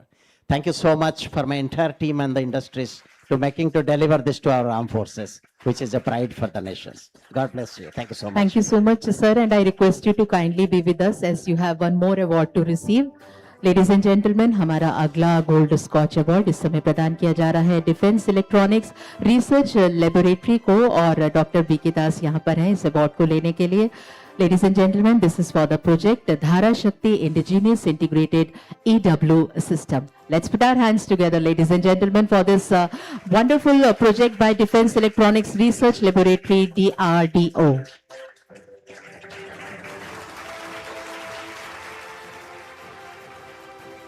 Yes, to come back again, this is another significant milestone which the country has developed. You know, the entire warfare has changed. Now it is all electronic warfare. Jamming, spectrum dominance, and the killing with a silent killer is what is the new weapon systems. This has been Dhara Shakti. The lead lab is DLRL, along with, again, IRDE, LRDE, all the team members together deal. We could develop these systems. It's a system of systems. It's a marvel of electronics. And again, you'll be happy to know that this entire set of systems are deployed during Ops Sindur and shown what is the power of electronics for the Indian defense.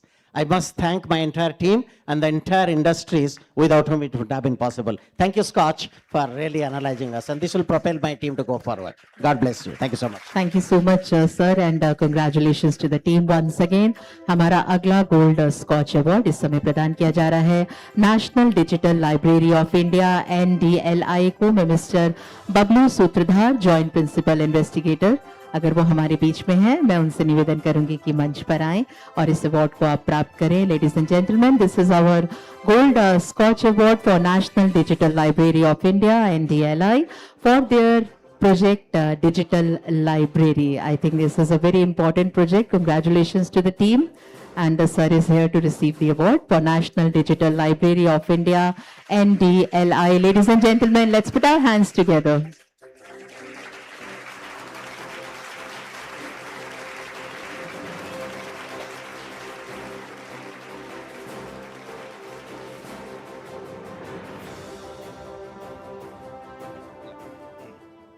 So thank you very much on behalf of National Digital Lab of India and Ministry of Education and IIT Kharagpur. Actually, this is the projects, it is funded by Ministry of Education and developed by IIT Kharagpur. And this project started in the year 2014. Now we have already crossed 10 years. So now this project's important is that we have 13 crores contents, educational contents, which are totally free for everyone. And we have all school board books. We have a question paper, solution, then JEE Gate, main entrance examination solution. So all type of, educational resources are available free of cost.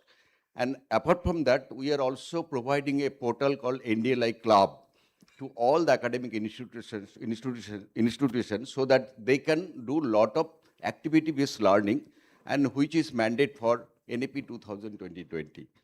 And apart from that, we are also providing cloud-based service, which the institution can develop a idea, institution digital repository, in which they can upload the digitized content, and we can integrate those digital content, and then we index it, and then the content will be available to single window access. So I request all of you, if you have any digitized contents available with us, please contact us so that we can integrate your local content and we will give you a global access. So it's a wonderful project, and we got support from everyone. So I thanks all of you and all the library peoples, university, chancellor, all of the ambassador of this project. So it's a wonderful project, and I request all of you, please popularize this name of the National Digital Library so that you will get lot of content which are totally free and free of access.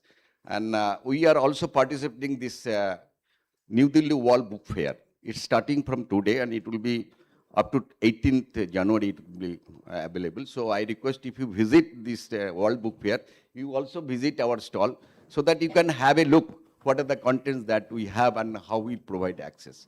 So with this, thank you very much. And again, I thanks the SKOCH Group for this award and recognize us that we are doing a good job. Thank you. Thank you very much. Thank you so much, sir. With this, we end this segment of our awards, and we really thank Samir Kochar, sir, Honorable Chairman, SKOCH Group, and it's always been an honor to have sir on stage.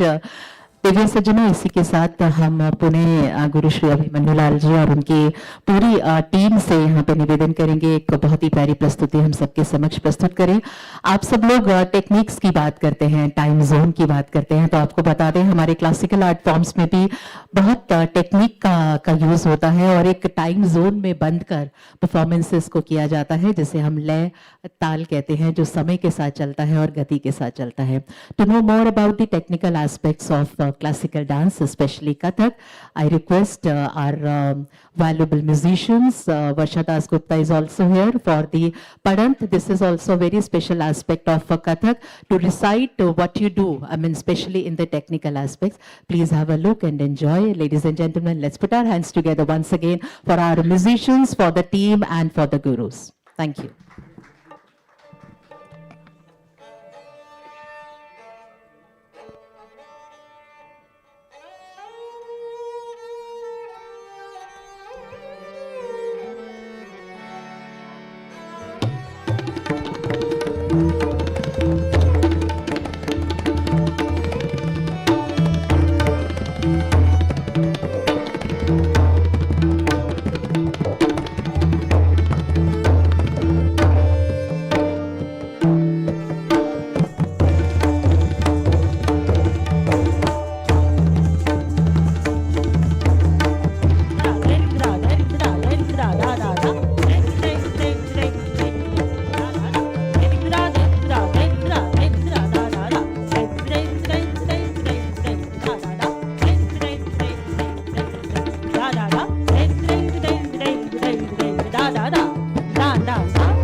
Ladies and gentlemen, now with this, we are heading towards our second segment of awards. Once again, I request Sameer sir to kindly join us on this, and I really thank him to doing the honors. Divya सज्जनों, हमारे इस segment के silver scotch awards की तरफ अग्रसर होते हुए सबसे पहले ये अवार्ड दिया जा रहा है Dharamshala Municipal Corporation in collaboration with Dharamshala Smart City Limited. मैं मिस्टर जफर इकबाल कमिश्नर उनसे निवेदन करूंगी कि वो मंच पर आएं और इस अवार्ड को प्राप्त करें. Ladies and gentlemen, let's put some energy and let's put our hands together in the honor of all the awardees. Thank you so much. Digital Dharamshala mission इस प्रोजेक्ट को विशेष रूप से ये अवार्ड प्रदान किया जा रहा है Dharamshala municipal corporation in collaboration with Dharamshala smart city limited. Mr. Zafar Iqbal is here to receive this award. Thank you. First of all, thank you so much to the SKOCH Group for recognizing our efforts again this year. This project was mostly about promoting the digital governance and efficiency and ease of living for the people while providing them digital platform for their public grievance redressal. So in government, we create digital infrastructure and but the silos mentality was quite visible in the digital infrastructure which was being created in Dharamshala Municipal Corporation and Smart Cities Limited. There were portals, there were websites, there were forums, but they were not talking to each other. And when it came to the citizens of Dharamshala, they had to find for websites for, say, map approval, for property tax registrations, for submission of their bills. So what we did was, in this budget, we started that within 6 months, we'll create for Dharamshala one website, one portal, and one app. And we integrated more than 15 municipal services into it. And thankfully, with the help of Terraces Technology Limited and Department of Digital Technology and Governance, Himachal Pradesh, we could, as a team, put up a forum where it helps to promote the digital governance at the same time, the efficiency. And it's a privilege and honor that to create an idea in government and see the result in your tenure is a huge achievement.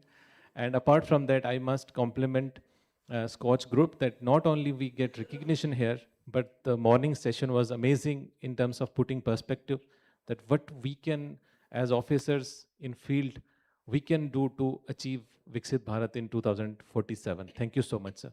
Thank you. Thank you so much, sir, and congratulations for this award. अगला silver scotch award अब प्रदान किया जा रहा है directorate of education government of Goa को. मैं mister Shambhu घारी स्टेट प्रोजेक्ट डायरेक्टर से निवेदन करूंगी कि वो मंच पर आए. डॉक्टर शंभू घारी स्टेट प्रोजेक्ट डायरेक्टर, अगर आप हमारे साथ हैं, request you to kindly be on the desk and receive this award. Ladies and gentlemen, let's put our hands together. This is our Silver Scotch Award.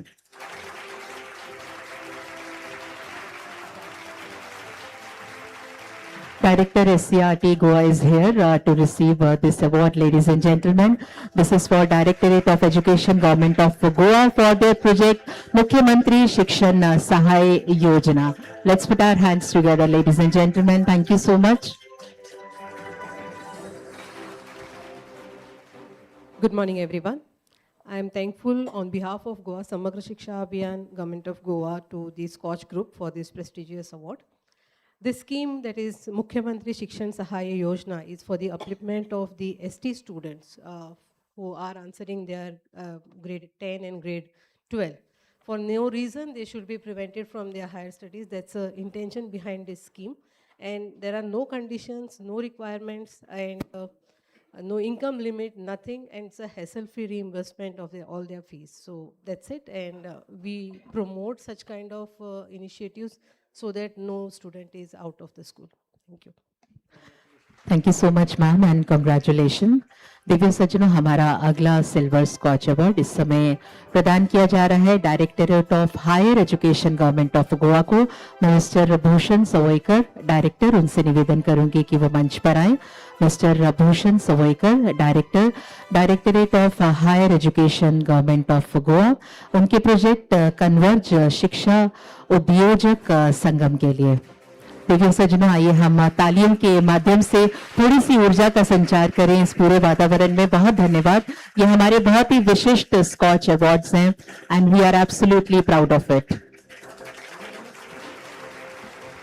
A very good morning. On behalf of our Honorable Chief Minister of Goa, the entire state, higher education, I'd like to thank the SKOCH Group for recognizing us on this platform for this prestigious award. I must say that our focus in Goa was student-centric, looking at NEP 2020, Viksit Bharat 2047, but we went further, preparing ourselves for Viksit Goa 2037. Keeping that in mind, we've understood that industry and academia work in silos. We have a model that in part of Converge, bringing all of them together. Last year, when 7 colleges, government colleges came together to skill, reskill, upskill, and now upscale, we brought this Converge to 40 colleges. And this year, because of the much expectation from students, faculty, and industry, we're taking Converge to 50 colleges. That is almost 95% for the state of Goa. Keeping students the first thing in our mind, keeping employability, and that is what we want to do for Converge this year, 2026. We believe with our motivation from a SKOCH Group, we will take to every college, making entrepreneurs, bringing corporate, everyone in one platform. So we go to colleges, each college, making sure the entire population of students are reached and we connect them to the industry. That is our motive. And because of this motivation, we will take this Converge higher and higher. And I believe this model from Goa, we will roll out to the entire country. And that's our objective. Thank you so much. Thank you so much sir and congratulation once again to the team. अगले silver scotch award की तरफ हम अग्रसर हो रहे हैं। प्रदान किया जा रहा है डिस्ट्रिक्ट एडमिनिस्ट्रेशन चंपावत को। मैं miss Vimi Joshi assistant project director से निवेदन करूंगी कि वो मंच पर आए, इस अवार्ड को आप प्राप्त करें। Ladies and gentleman, miss Vimi Joshi assistant project director is here. She is about to be on days to receive this award for District Administration Champawat, ladies and gentlemen, for their project Peril Briquetting Unit Bingrada.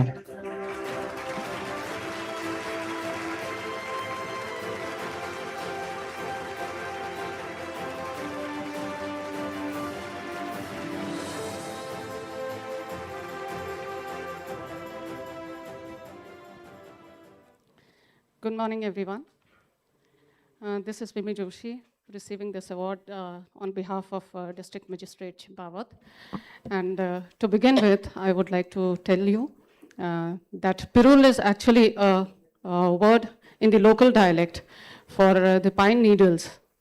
The needles, the leaves of the pine tree. As you all know, that in Uttarakhand, we have got a forest cover of nearly 65 to 70%. And most of it is pine there. So we have started a very small initiative with the help of the women of SHGs under the project of National Rural Livelihood Mission, which is a flagship program of Government of India. The women there are organized into the village organization, and they are working and producing the Pirul brigades. This has actually solved the problems of the litter that gets around in the forest, and in the same time, it has produced a sustainable alternative to the fuel, the renewable energy sources. So it has become a very nice livelihood opportunity for the women who are working there. And we are trying to spread it to other parts of the district administration also, also. And I thank the SKOCH Group for recognizing this effort. This is a very small effort from the women of SHGs, and we look forward to spreading it across the Uttarakhand state. Thank you so much. Thank you so much, ma'am, and congratulations once again to district administration Champawat.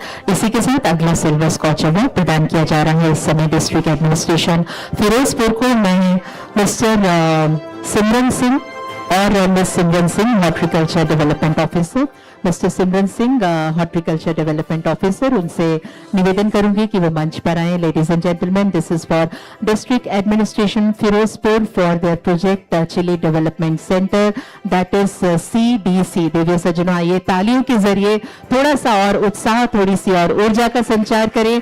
यह हमारे बहुचर्चित scotch award हैं। इस समय यह हमारा silver scotch award है, प्रदान किया जा रहा है डिस्ट्रिक्ट एडमिनिस्ट्रेशन फिरोजपुर को उनके project chilli development centre CDC के लिए।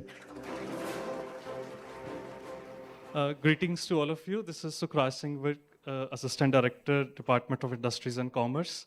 As was discussed in the today's session also, our district is an aspirational district, a small district on the India-Pakistan volatile border. And we have done a lot of effort towards giving all sorts of regulatory clearances, NOCs to any new industrial unit within just a week, and all clearances within 15 days. No inspection, assured no inspection for 3.5 years. A lot of fiscal incentive support also. And with this, even our small district was able to mobilize investments more than 1,000 crore within the last year. And a large chunk of that investment was also related to the food processing sector, which makes us more indigenous. And the chili development center that we are discussing now, since chili, red chili and green chili, is the one district, one product, the ODOP of our district. So this chili development center is one of the extensions of this regulatory and combined fiscal support. This is a center where one-stop experts solutions, expert advice is available, and all sort of incentive support, all sort of regulatory support by the district administration is available. I would like to thank the SKOCH Group on behalf of our district magistrate, Mrs. Deepshikha Sharma, ma'am, IAS, for giving us this opportunity. And in this breath, special thanks to DRDO also, because living in the border, we were the live audience of the great protection systems that you developed. Thank you so much. Thank you so much gentleman and congratulation. इसी के साथ हमारा अगला silver scotch award इस समय प्रदान किया जा रहा है डिस्ट्रिक्ट एडमिनिस्ट्रेशन जमतारा को। मैं mister Santosh Kumar Ghosh, district informatics officer, उनसे निवेदन करूंगी कि वो मंच पर आए, इस अवार्ड को आप प्राप्त करें। डिस्ट्रिक्ट एडमिनिस्ट्रेशन जमतारा को silver scotch award ladies and gentleman प्रदान किया जा रहा है उनके project cyber security club at 71 high schools of Jamtara district. That's about it. Thank you, SKOCH Group and team. And I'm Santosh Kumar Ghosh, District Informatics Officer, Jamtara, and Assistant Director, IT. And I'm receiving the award, this award on behalf of Deputy Commissioner Jamtara. Because today is World Hindi Divas, so I will continue in Hindi. जैसे कि आप सभी को विदित होगा कि जामताड़ा के बारे में एक नेटफ्लिक्स का एक वेब सीरीज भी आया था, शायद आप लोग देखे भी होंगे। तो हमारे डिप्टी कमिश्नर जामताड़ा की विजनरी लीडरशिप में इन सारे साइबर फ्रॉड को देखते हुए वहाँ पे साइबर सिक्योरिटी अवेयरनेस के चलते साइबर सिक्योरिटी क्लब का इस्टेब्लिश किया गया था जामताड़ा में। और ये चूँकि ये यूथ में सबसे ज़्यादा हो रहा था, तो इसलिए सबसे पहले जो हमारे टारगेट था वो स्कूल्स के बच्चे को थे, कॉलेज के बच्चों में थे। तो स्कूल्स एंड कॉलेज में 72 साइबर सिक्योरिटी क्लब का इस्टेब्लिश किया गया था। और ये देखने को मिला कि जो साइबर सिक्योरिटी अवेयरनेस के क्षेत्र में एक क्रांति आई। और जैसे कि जामताड़ा जो फेमस था साइबर सिक्योरिटी में, नंबर 1 पे था। और ये घटते हुए जो क्राइम रिपोर्ट है साइबर सिक्योरिटी के क्षेत्र में आज वो 14th प्लेस पे आ गया है। तो मैं इसके लिए मैं स्कॉच ग्रुप को एंड टीम को धन्यवाद करना चाहूँगा कि इस हमारे काम को आइडेंटिफाई किया, रिकॉग्नाइज़ किया। और ये मैं जो हमारे रवि आनंद सर हैं डिप्टी कमिश्नर जामताड़ा, उनकी तरफ से मैं इस अवार्ड को ले रहा हूँ। So many many thank you sir, और आप सभी को जोहार एंड नमस्कार। बहुत धन्यवाद सर, और हार्दिक बधाई आपको इस अवार्ड के लिए। और इसी के साथ हमारा अगला सिल्वर स्कॉच अवार्ड प्रदान किया जा रहा है ladies and gentleman Jaipur police को। मैं मिस्टर कुंवर राष्ट्रदीप डीआईजी जयपुर, उनसे निवेदन करूंगी कि वो मंच पर आए और इस अवार्ड को प्राप्त करें। Ladies and gentleman mister Kunwar Rashtradeep DIG Jaipur, जय हिंद सर। ये अवार्ड इस समय प्रदान किया जा रहा है जयपुर पुलिस को उनके प्रोजेक्ट नजर mobile application for टीनेंट and servant verification.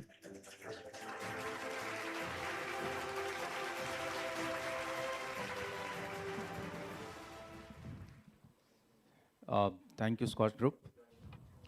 Taking this opportunity, I would like to thanks my DGP Rajasthan, Rajiv Kumar Sharma sir, ADG Biju George Joseph sir. Actually, most of the time we have seen that every household have some workers in their house and some tenants also. For verification of these people, everybody has to rush to police station and it is a tedious process. To make it simple, we have created a backend system and an application so that every person can download this app and get these process simply done just using few steps in his or her phone only. I would like to thank the SKOCH Group to recognize this effort and to recognize the process we have utilized in Rajasthan, and we are trying to make it even more comfortable. I would like to thank my team also who did all the efforts for doing this app to come true. I would like to thank you, sir, once again. Thank you, sir. Thank you so much, sir, and congratulations to Jaipur Police for Nazar Mobile Application for Tenant and Servant Verification। और इसी के साथ इस segment के हमारे gold scotch award की तरफ अग्रसर होते हुए हम गोल्ड स्कॉच अवार्ड प्रदान करने जा रहे हैं department of industries and commerce Jammu and Kashmir को डॉक्टर अरुण कुमार मनहास डायरेक्टर इस समय हमारे मध्य उपस्थित हैं। उनसे निवेदन करेंगे कि वो मंच पर आए और इस अवार्ड को आप प्राप्त करें।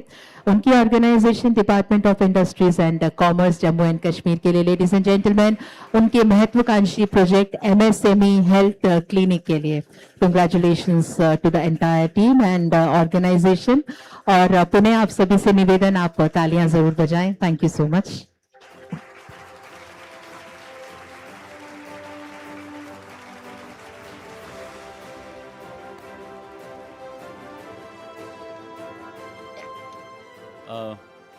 Thank you, SKOCH, for this prestigious award. First of all, I would want to thank our Chief Secretary, Shri Atal Dulu. But for his vision and mentorship, this health clinic would not have been possible.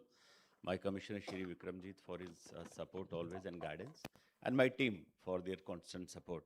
Now, I won't share details of MSME. We have had 3 or 4 stages of examination. But the idea behind this MSME Health Clinic portal was to detect the distress amongst MSMEs early, to provide a precise and customized solution, and third, a constant mentorship and guidance. So it's kind of a deviation from a reactive relief to a preventive economic relief.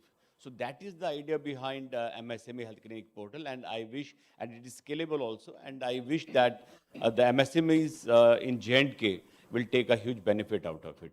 And I thank SKOCH Group once again for recognizing this initiative, and hope to have many more in the near future to come. Thank you so much, sir. Thank you so much sir for your warm wishes at the same time and congratulations to the team. हमारा अगला gold scotch award इस समय प्रदान किया जा रहा है directorate of skill development and entrepreneurship government of Goa को. मिस्टर विनायक कामली डायरेक्टर इस समय हमारे मध्य उपस्थित है. उनसे निवेदन करेंगे कि वो मंच पर आएं और इस अवार्ड को आप प्राप्त करें. Directorate of skill development and entrepreneurship government of Goa को उनके प्रोजेक्ट गोवा चीफ मिनिस्टर्स कौशल्य path scheme that is CMKPS के लिए ये अवार्ड प्रदान किया जा रहा है. Ladies and gentleman, this is our gold scotch award. Let's put our hands together.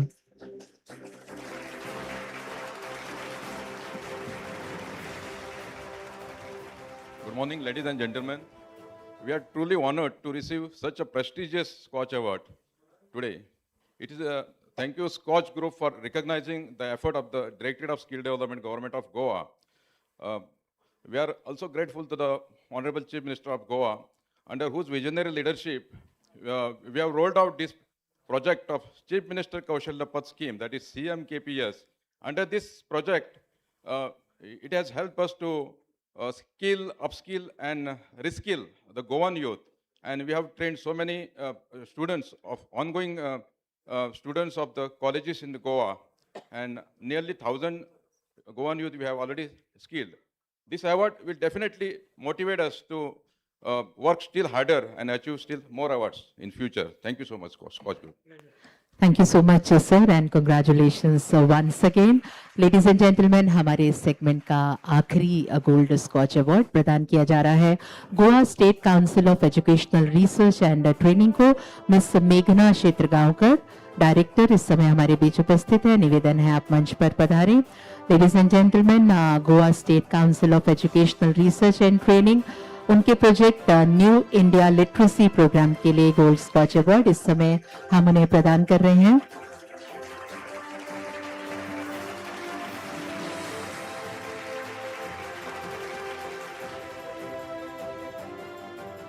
Thank you once again to the SKOCH Group for this prestigious award to Goa SCRT for their program of under New India Literacy program launched by Ministry of Education, Government of India. Government of Goa under this program has completed this milestone and declared itself as fully literate state on the 30th May. That's a Goa Statehood Day. And what we celebrate is the journey that took us to this milestone. Under the able leadership of Honorable CM of Government of Goa, Dr. Pramod Sawant sir, we pulled in all the entire government machinery per se, the brigade of volunteers, retired teachers, and everyone together gearing up for attaining this milestone. More particularly because the scheme had to be implemented by volunteerism, there was no monetary incentive involved there. But still we were able to achieve this milestone with the efforts put together by the entire government machinery. So once again, I thank SKOCH Group for this award. Thank you. Thank you so much ma'am. और इसी के साथ हम Sameer sir का भी बहुत बहुत आभार व्यक्त करते हैं. Thank you so much sir for being here on stage with your valuable presence and doing the honours.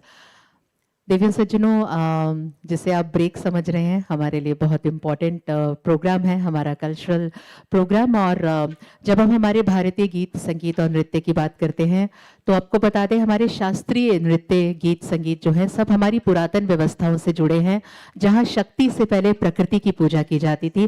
तो प्रकृति से जुड़े ऐसे बहुत से डांस पीसेस हैं जो आपको हमारे क्लासिकल आर्ट फॉर्म्स में मिल जाएंगे. एक ऐसा ही बहुत ही सुंदर डांस पीस जिसका नाम है वर्षा मंगल आपके समक्ष लेकर आ रहे हैं गुरु श्री अभिमन्यु लाल जी और उनकी समस्त टीम. आइए एक बार जोरदार तालियों से हम उनका पुनः अभिनंदन करें, उनका सभी डांसर्स का हम स्वागत करें. Thank you.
डरावे छाए बदरिया गरज गरज मोहे डरावे बिजुरी चमके बरसे मेहा बिजुरी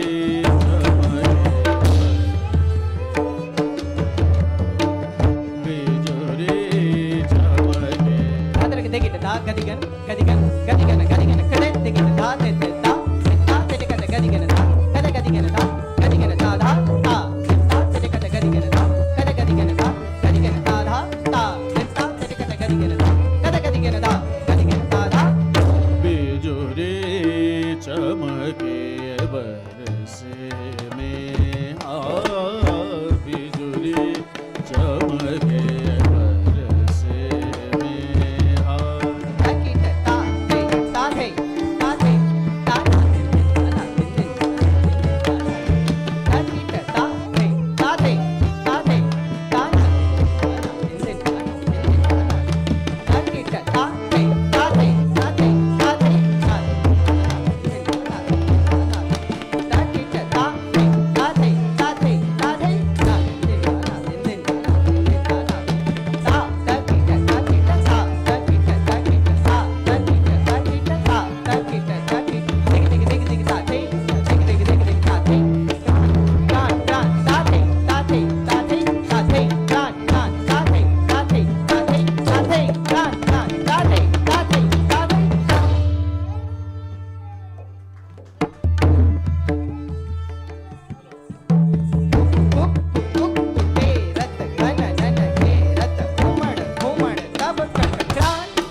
Ladies and gentlemen, let's put our hands together for such wonderful performance and such wonderful musicians and the dancers here.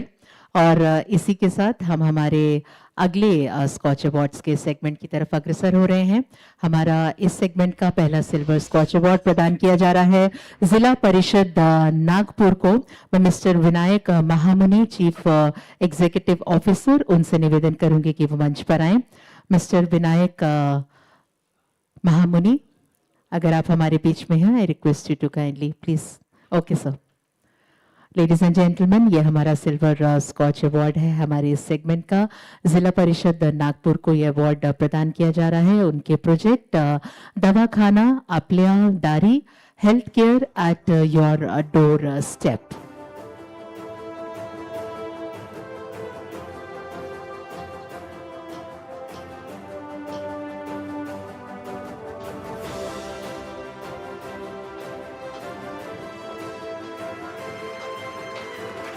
Ladies and gentlemen, this is for Zilla Parishad Nagpur, our Silver Scotch Award.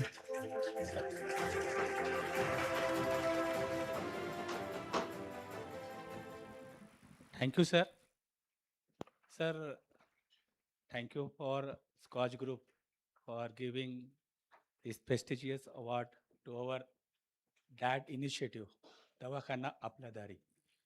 आप सभी को पता है कि Covid के बाद की situation क्या थी, और मैं डॉक्टर राजकुमार गहलोत, डिस्ट्रिक्ट हेल्थ ऑफिसर, जिला परिषद नागपुर, मैं डॉक्टर महामुनि सर जो हमारे चीफ एग्जीक्यूटिव ऑफिसर है जिला परिषद की तरफ से, उनके तरफ से अवार्ड लिया है। सर भी आए हुए हैं लेकिन सर थोड़ा बाहर है। ये कोविड के बाद हमें 26 टीकाकरण वाहन, वैक्सीनेशन वाहन मिला था। तो कोविड तो चला गया, उसके बाद ये वाहन जो था मिला 26 वाहन, वो ऐसे ही थे। तो हमने डिस्ट्रिक्ट माइनिंग फंड जो रहता है, डिस्ट्रिक्ट माइनिंग फंड से हमने उसके लिए बजट मांगा, और लास्ट 1.5 साल में हमें अभी तक 13 लाख पीपल को हमने हेल्थ चेकअप किया हुआ है, और उसके अंदर रेफर सर्विस भी दी गई है। उन्हें कैटरैक्ट सर्जरी, लेप्रेसी, ट्यूबरकुलोसिस और जो टाइप ऑफ कैंसर्स रहते हैं, oral cancer, cervical cancer, breast cancer, इसको भी आइडेंटिफाइड करके उन्हें हमने रेफर सर्विस दी है। तो अभी ये जो हमारा जो प्रोजेक्ट है दवाखाना अपना दारी, ये डोर स्टेप हेल्थ केयर दे रहे हैं हम, और इसके अंदर फ्रीली और टाइमली हम वो वर्नेबल पॉपुलेशन, फोकस ग्रुप जो चिल्ड्रन, वुमेन्स है, वो जो नागपुर डिस्ट्रिक्ट के 1800 गांव है, 1800 गांव के अंदर हमारा टाइम टेबल बना हुआ है।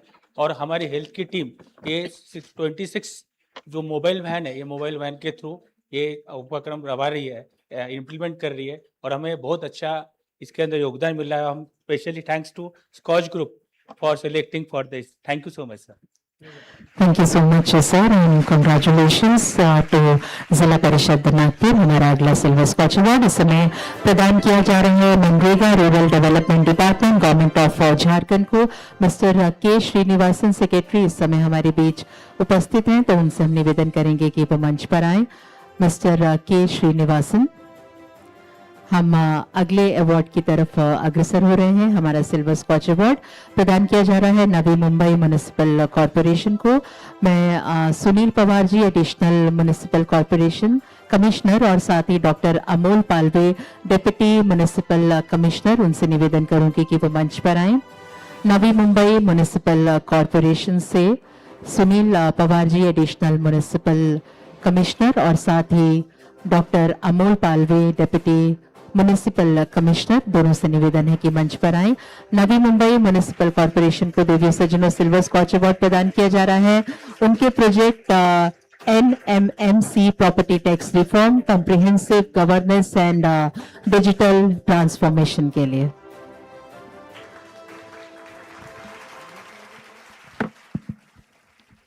Thank you, SKOCH team, for recognizing us again this year.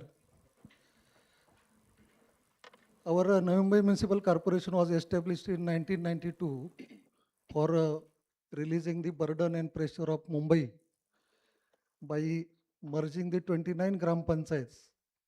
And it is developed by basic infrastructure was developed by SIDCO, that is City and Industrial Development Corporation of Maharashtra. And after that, we are emerging from 1992. In SBM from 2014, we are ranking first to third in India. We are only 7-star garbage-free city in Maharashtra and water plus city. This year we have got National Water Award, and our rank is first in India's urban local bodies. We thank you, SKOCH team, for this recognition, for property tax reforms and digitization. We all know that in Maharashtra, before the GST, there was octroi. This is the main income source of corporation. Then octroi was abolished and LBT was came. This was also came, and after GST, government is giving only grants for us, and we are lagging behind our income. That's why we have introduced new reforms. We have geotagged all the properties, GIS survey is done, and online digital payment system. Also, we have integrated the IGR portal, Inspector General of Records, and BPMS portal, Building Plan Management System, so that our employees are not need to go ground and assess the properties. We have already, if CC or OC is given by Town Planning Department, it is already immediately comes to our property tax department. So also, when property was sold and purchased, this is also reflected in our portal, and our assessment is going day by day increasing. In first quarter, April to June, our total collection was 375 crore.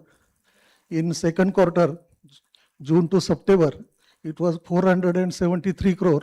And now at the end of December, our total collection is 650 crores. Thank you for recognizing us. Thank you so much sir, हार्दिक बधाई इस award के लिए। अगला silver scotch award Divya सज्जनों इस समय प्रदान किया जा रहा है office of deputy commissioner Koderma को। मैं मिस्टर अनूप गुजर, डिस्ट्रिक्ट प्लानिंग ऑफिसर, हमारे बीच में अगर हैं तो उनसे हम निवेदन करेंगे कि वो मंच पर आए। मिस्टर अनूप गुजर, district planning officer. Ladies and gentlemen, ये हमारा सिल्वर स्कॉच अवार्ड है, प्रदान किया जा रहा है इस समय office of deputy commissioner Koderma को उनके प्रोजेक्ट किलकारी के लिए।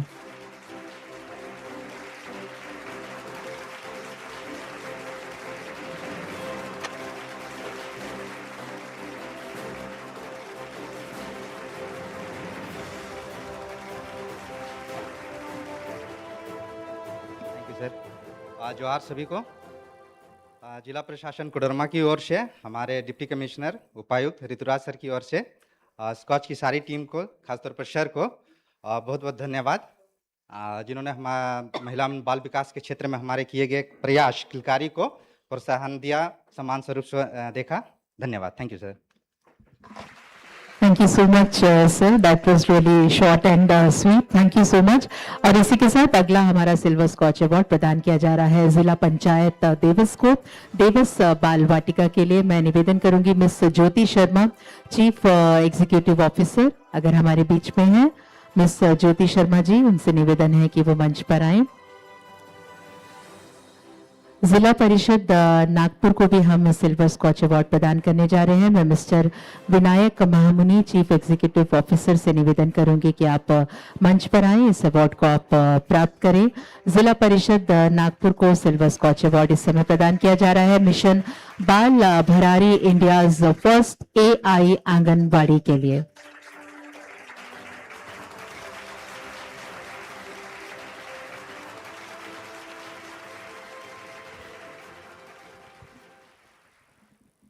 Thank you, sir. Thank you, SKOCH Group, for recognizing us.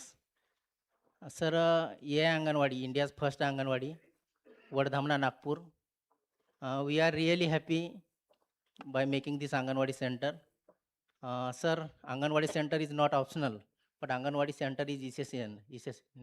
Because in morning session we talk about Viksit Bharat 2047. So each and every child is important, and if we support Anganwadi center, it will be really the future of our nation's pillar. So, sir, thank you so much. Thank you so much, sir, and congratulations to team and the organization, जिला परिषद नागपुर। इसी के साथ हमारे gold scotch award की तरफ अग्रसर होते हुए हम ये अवार्ड प्रदान कर रहे हैं Maharashtra state power generation company limited को। मैं mister Abhay Harne, director of project, से निवेदन करूंगी कि आप मंच पर आए। Mister Abhay Harne, director projects, Maharashtra state power generation company limited को gold scotch award ladies and gentleman प्रदान किया जा रहा है उनके project 25 MW Sakri 2 solar power project के लिए। Ladies and gentleman, let's put our hands together, let's put some energy in the house. Thank you.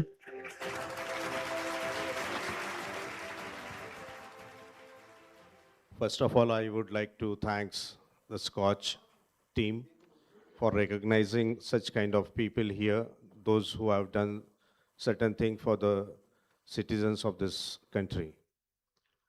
Myself, Abhay Hanne, I am Director Project. On behalf of our Government of Maharashtra, Energy Department, and my Chairman and Managing Director, Dr. Radhakrishnan, I accept this award. You know, Mahagenco is the second largest electricity generation company after NTPC. At a state level, it's the topmost organizations having 14 gigawatt plus capacity, installed capacity.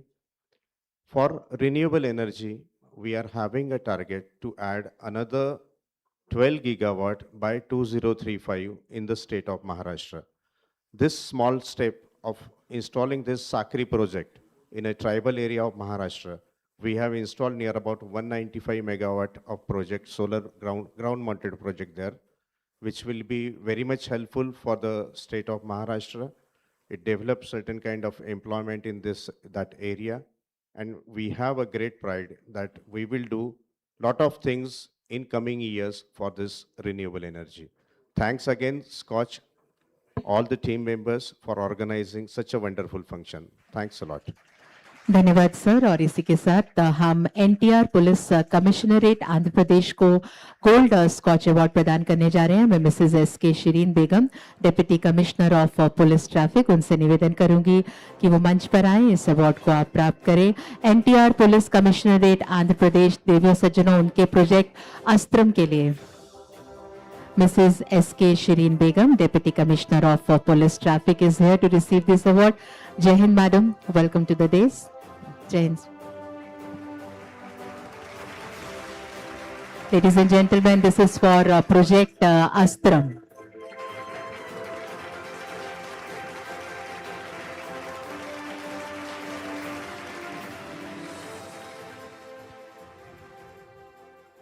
सबको नमस्कार, a very warm good morning to all.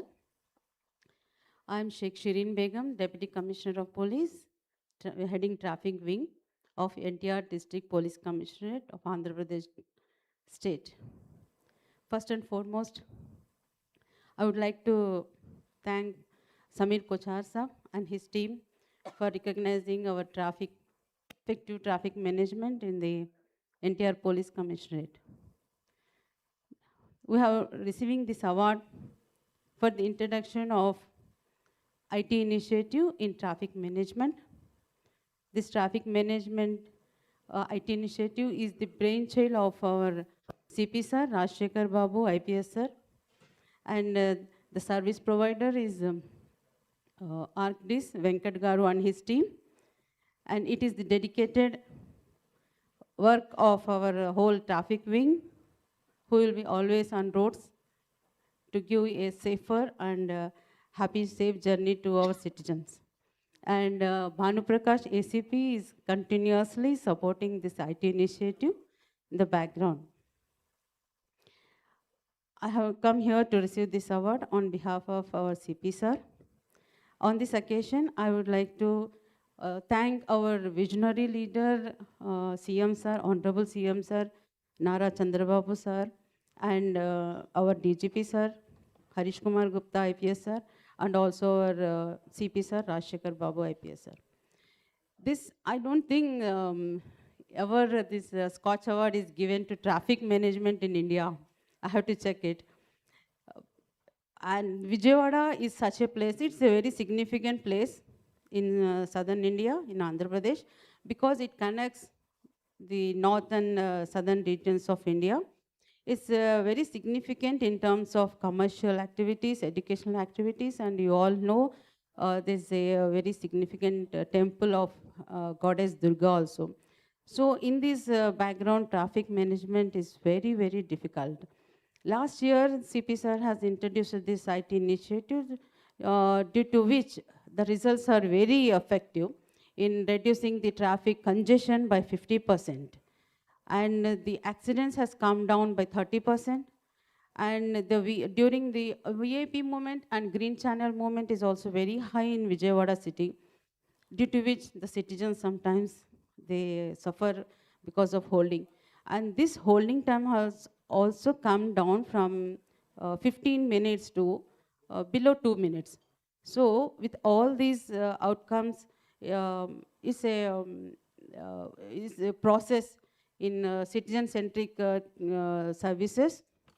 And we are very happy that indirectly we are helping the citizens to bring down their frustration levels also during traffic congestion, and it also improves their health. And there are so many air pollution and other pollution issues will be there. All this has come down indirectly, and directly the traffic congestion has very much come down by 50%. I would like to thank the Venkat Garu and his team for such a great support. Actually, they have introduced this in Bangalore, but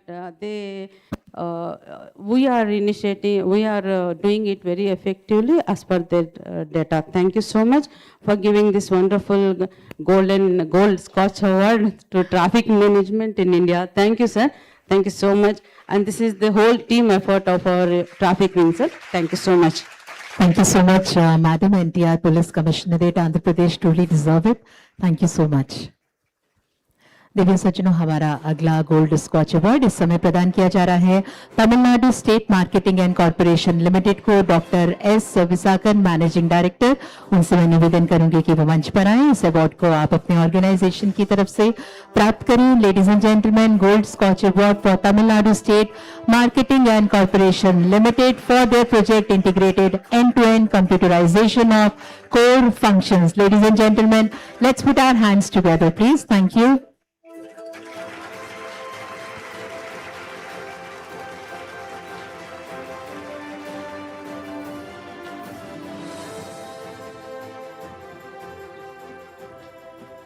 Welcome to all.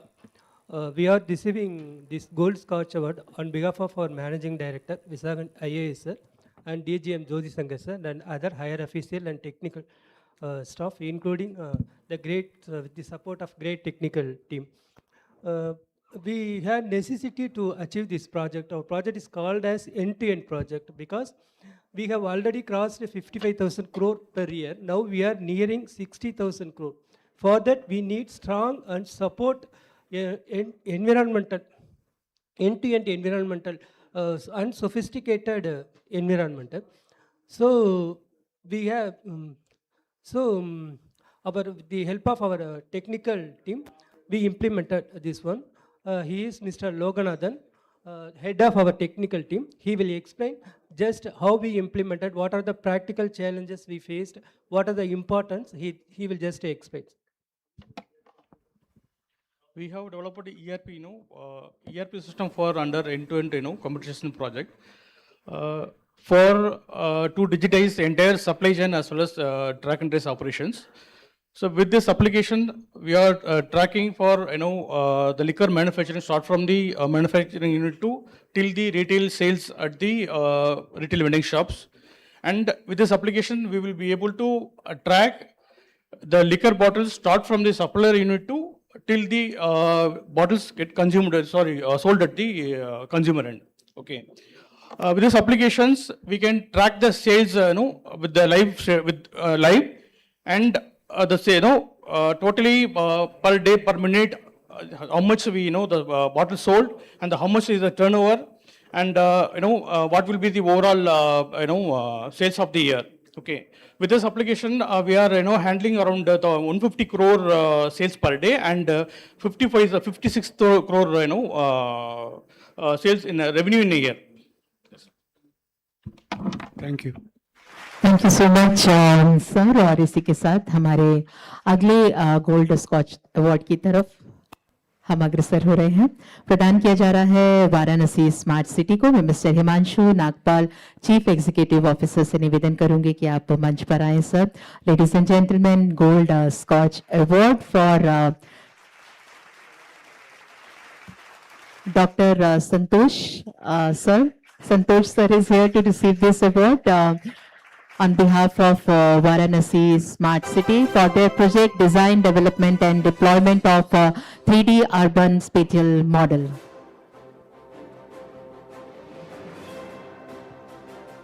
Thank you, sir. Thank you, SKOCH Group, for giving this opportunity. On the behalf of our CEO, Municipal Commissioner, Mr. Himanshu Nagpal, IAS, sir, I am taking this award. Varanasi Smart City developed 3D GIS digital twin, India's first city to develop whole city level 3D GIS digital twin through LIDAR survey technology. We have developed mesh model and auto 3D backpack survey, and we have developed some applications like flood simulation modeling, crowd management, and for water and sewer, and integrated this 3D GIS system. Thank you so much sir. अगला gold scotch award प्रदान किया जा रहा है जिला परिषद पूर्व बर्धमान को। मैं miss Subbulakshmi Basu, additional district magistrate, अगर वो हमारे बीच उपस्थित है उनसे निवेदन करेंगे कि वो मंच पर आए, इस अवार्ड को आप प्राप्त करें। मिस सुबलक्ष्मी बसु, ये नाम मेरे पास है। Samarjit Chakrabarti sir is here to receive this award for Zilla Parishad Purv Bardhaman for their project Nirmal Purvasthali ODF plus model Gram Panchayat.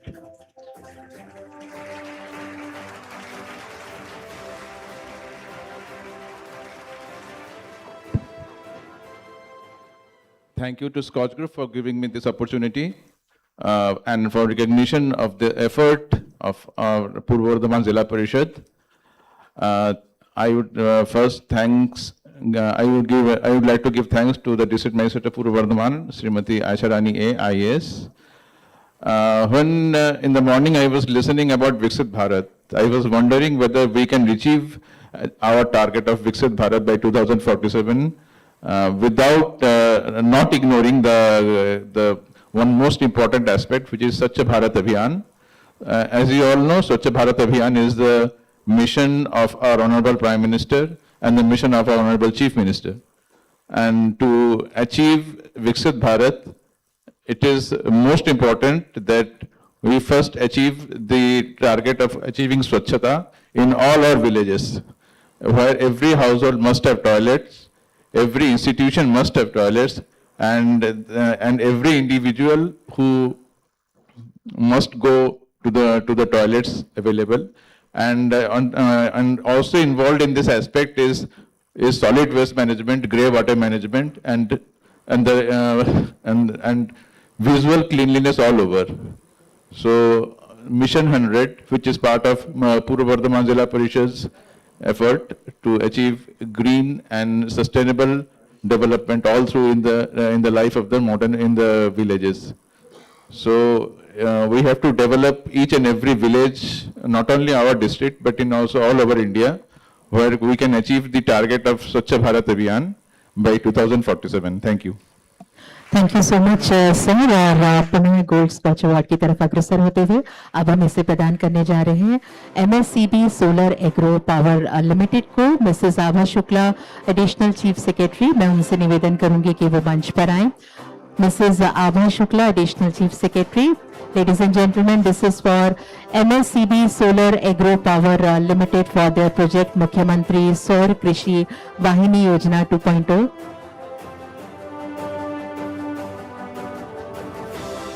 Mr. Shrikant is here. Shrikant sir is here to receive this award on behalf of Mrs. Ava Shukla ji. देवियों सज्जनों, ये award MSCD solar agro power limited को प्रदान किया जा रहा है उनके प्रोजेक्ट मुख्यमंत्री सौर कृषि वाहिनी योजना 2.0 के लिए.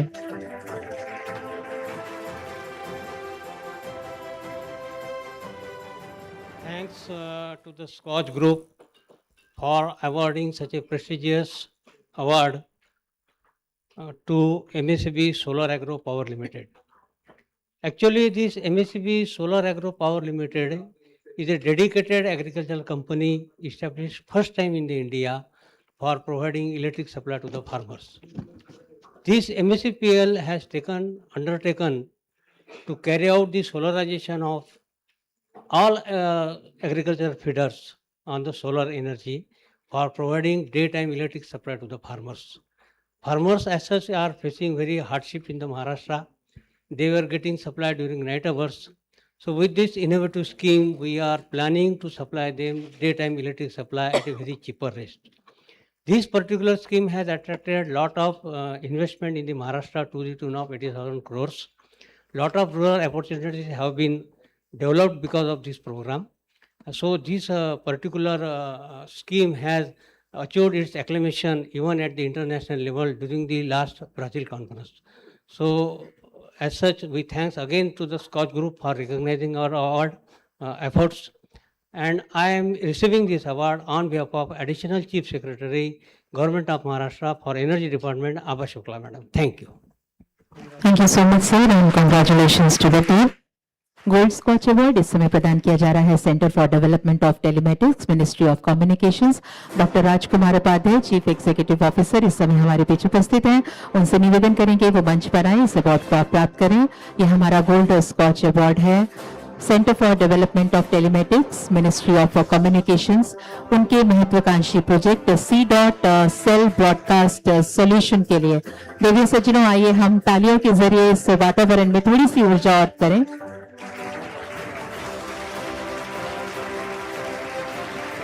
Is this Thank you, SKOCH Group. Myself, Dr. Pankaj Kumar Dalela, on behalf of Dr. Rajkumar Upadhyay, CEO, CDOT. I am Executive Vice President in CDOT. First of all, thank you to organizers. This technology, cell broadcast, is dedicated towards a journey of Atmanirbhar Bharat and Make in India product. You will be happy to note we are second in the world who have developed this technology. And not only we developed, it has been deployed pan-India. Out of 140 crores population of India, 15,000 crores of messages in 22 Indian vernacular languages has been disseminated through this platform. The disaster messages which you are receiving on your phone is through this platform. Recently, it has been utilized in Cyclone Montha in Andhra Pradesh and Odisha. Within few seconds, location-based, it reaches to the subscribers. You need not to know your phone number, whomsoever is present in that location-based message reaches to him. Even if you are coming from US and if you are present, you will receive the message. And the beauty of this is, after deploying in India, we are moving to outside country through MEA, Ministry of External Affairs. We are very close to deploying this technology in 4 countries. So thank you very much, sir. Thank you. Thank you so much sir. देवियों सज्जनों, हमारे इस segment का आखिरी gold scotch award इस समय प्रदान किया जा रहा है बोनगांव पुलिस डिस्ट्रिक्ट को. मैं mister Dinesh Kumar, superintendent of police, से निवेदन करूंगी कि वो इस समय हमारे बीच में पधारें और इस अवार्ड को आप प्राप्त करें. Dinesh Kumar ji, Superintendent of Police, I request you to kindly be on the dais and receive this award for Bongaon Police District, उनके महत्वाकांक्षी प्रोजेक्ट पुलिस बंधु के लिए.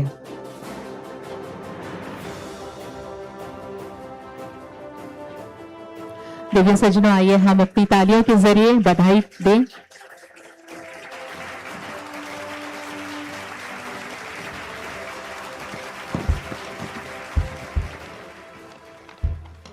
Good afternoon. Good afternoon to the esteemed jury, the organizing committee, and the audience. I am Sub Inspector Shantanu Mishra, come here to receive this prestigious SKOCH Award on behalf of our Superintendent of Police, Sri Dinesh Kumar IPS, Superintendent of Police, Bonga Police District.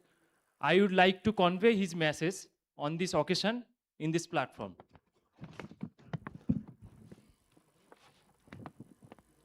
Police Bandhu application is first of its kind and game changer in Indian policing, wherein on a single platform, many services can be availed by the different stakeholders.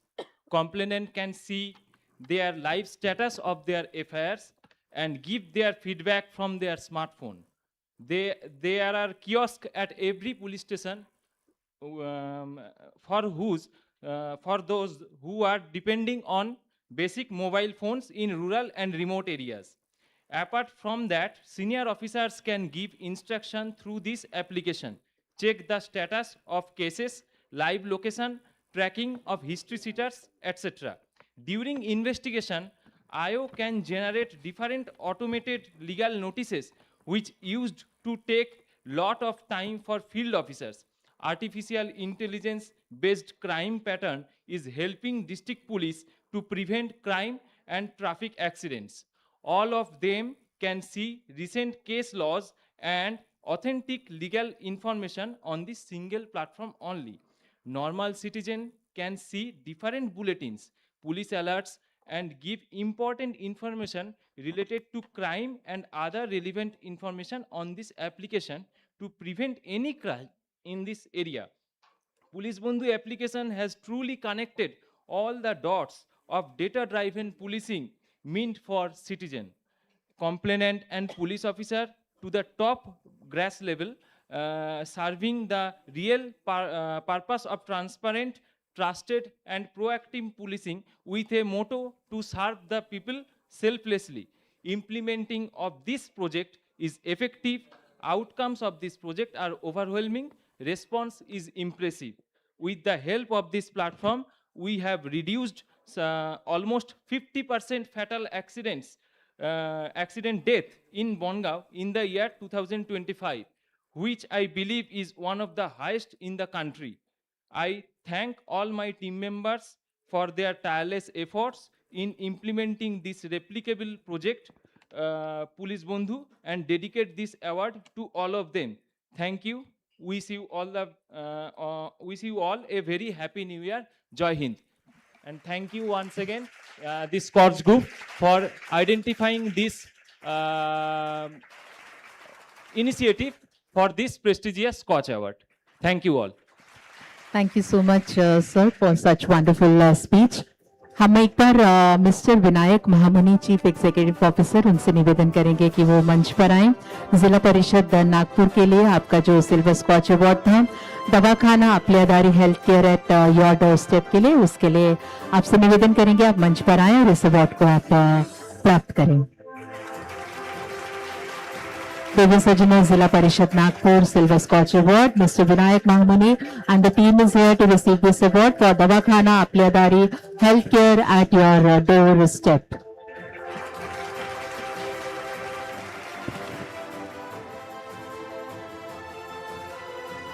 Thank you so much everyone. हम आभार व्यक्त करते हैं Sameer sir का, हमारे honourable chairman SKOCH group, to do the honors. Thank you so much, sir.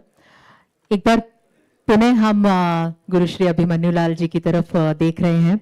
एक सुंदर सी प्रस्तुति आप हमारी लंच ब्रेक से पहले आप हम सबके समक्ष प्रस्तुत कर दे। देवी सज्जनों, आइए जोरदार तालियां इन सभी म्यूजिशियंस के लिए और गुरुश्री अभिमन्यु लाल जी के लिए और उनके सभी डिसाइपल्स के लिए। Thank you.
thank you so very much.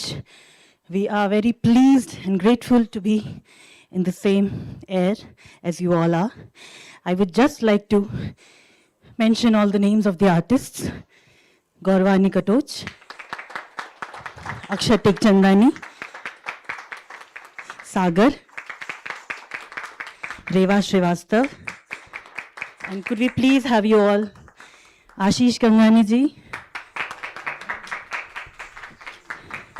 Shri Samiullah Khan Sahab, Shri Nasir Khan Sahab, Shri Yogesh Gangani ji, and the whole ensemble brought to you by Guru Abhimanyu Lal ji, and the very amazing Bharti ji. Thank you so much. और मुझे बस यही बोलना है कि मैं इतना नाची तो पक्का बेहोश हो जाऊंगी। So let's put our hands together. कम से कम हम अपनी तालियों से इन्हें ऊर्जा प्रदान कर सकते हैं, इनको अपना आभार जो है, अपना स्नेह और सम्मान है वो प्रदान कर सकते हैं। Ladies and gentleman, such wonderful performance. Let's put our hands together loud and clear for Guru Shri Abhimanyu Lal ji, Varsha Das Gupta, are wonderful team of musicians and everyone who is present here. And of course, many thanks to Samir Kochar ji for this wonderful opportunity to showcase our talent in front of all these prestigious, distinguished guests. Thank you so very much for this honor. Thank you and many congratulations. देवी सज्जनों, हमारा जो scotch group है वो, और विशेष रूप से Sameer Kochhar sir, वो प्रीति भोज के लिए बहुत ज़्यादा जाने जाते हैं। उनकी जो चॉइस है फूड की वो बहुत अमेजिंग है। तो दावते अवध की जो एक बहुत ही सुंदर आयोजन है वो आप सबके लिए किया गया है लंच ब्रेक के तरीके से। So I request all of you to kindly proceed by this side for the lunch। और इसी के साथ 104th स्कॉच समिट से अब हम विराम लेते हैं। आप सभी का हम आभार व्यक्त करते हैं, विशेष रूप से आप सभी अवॉर्डीज को हम कंग्रेचुलेट करते हैं।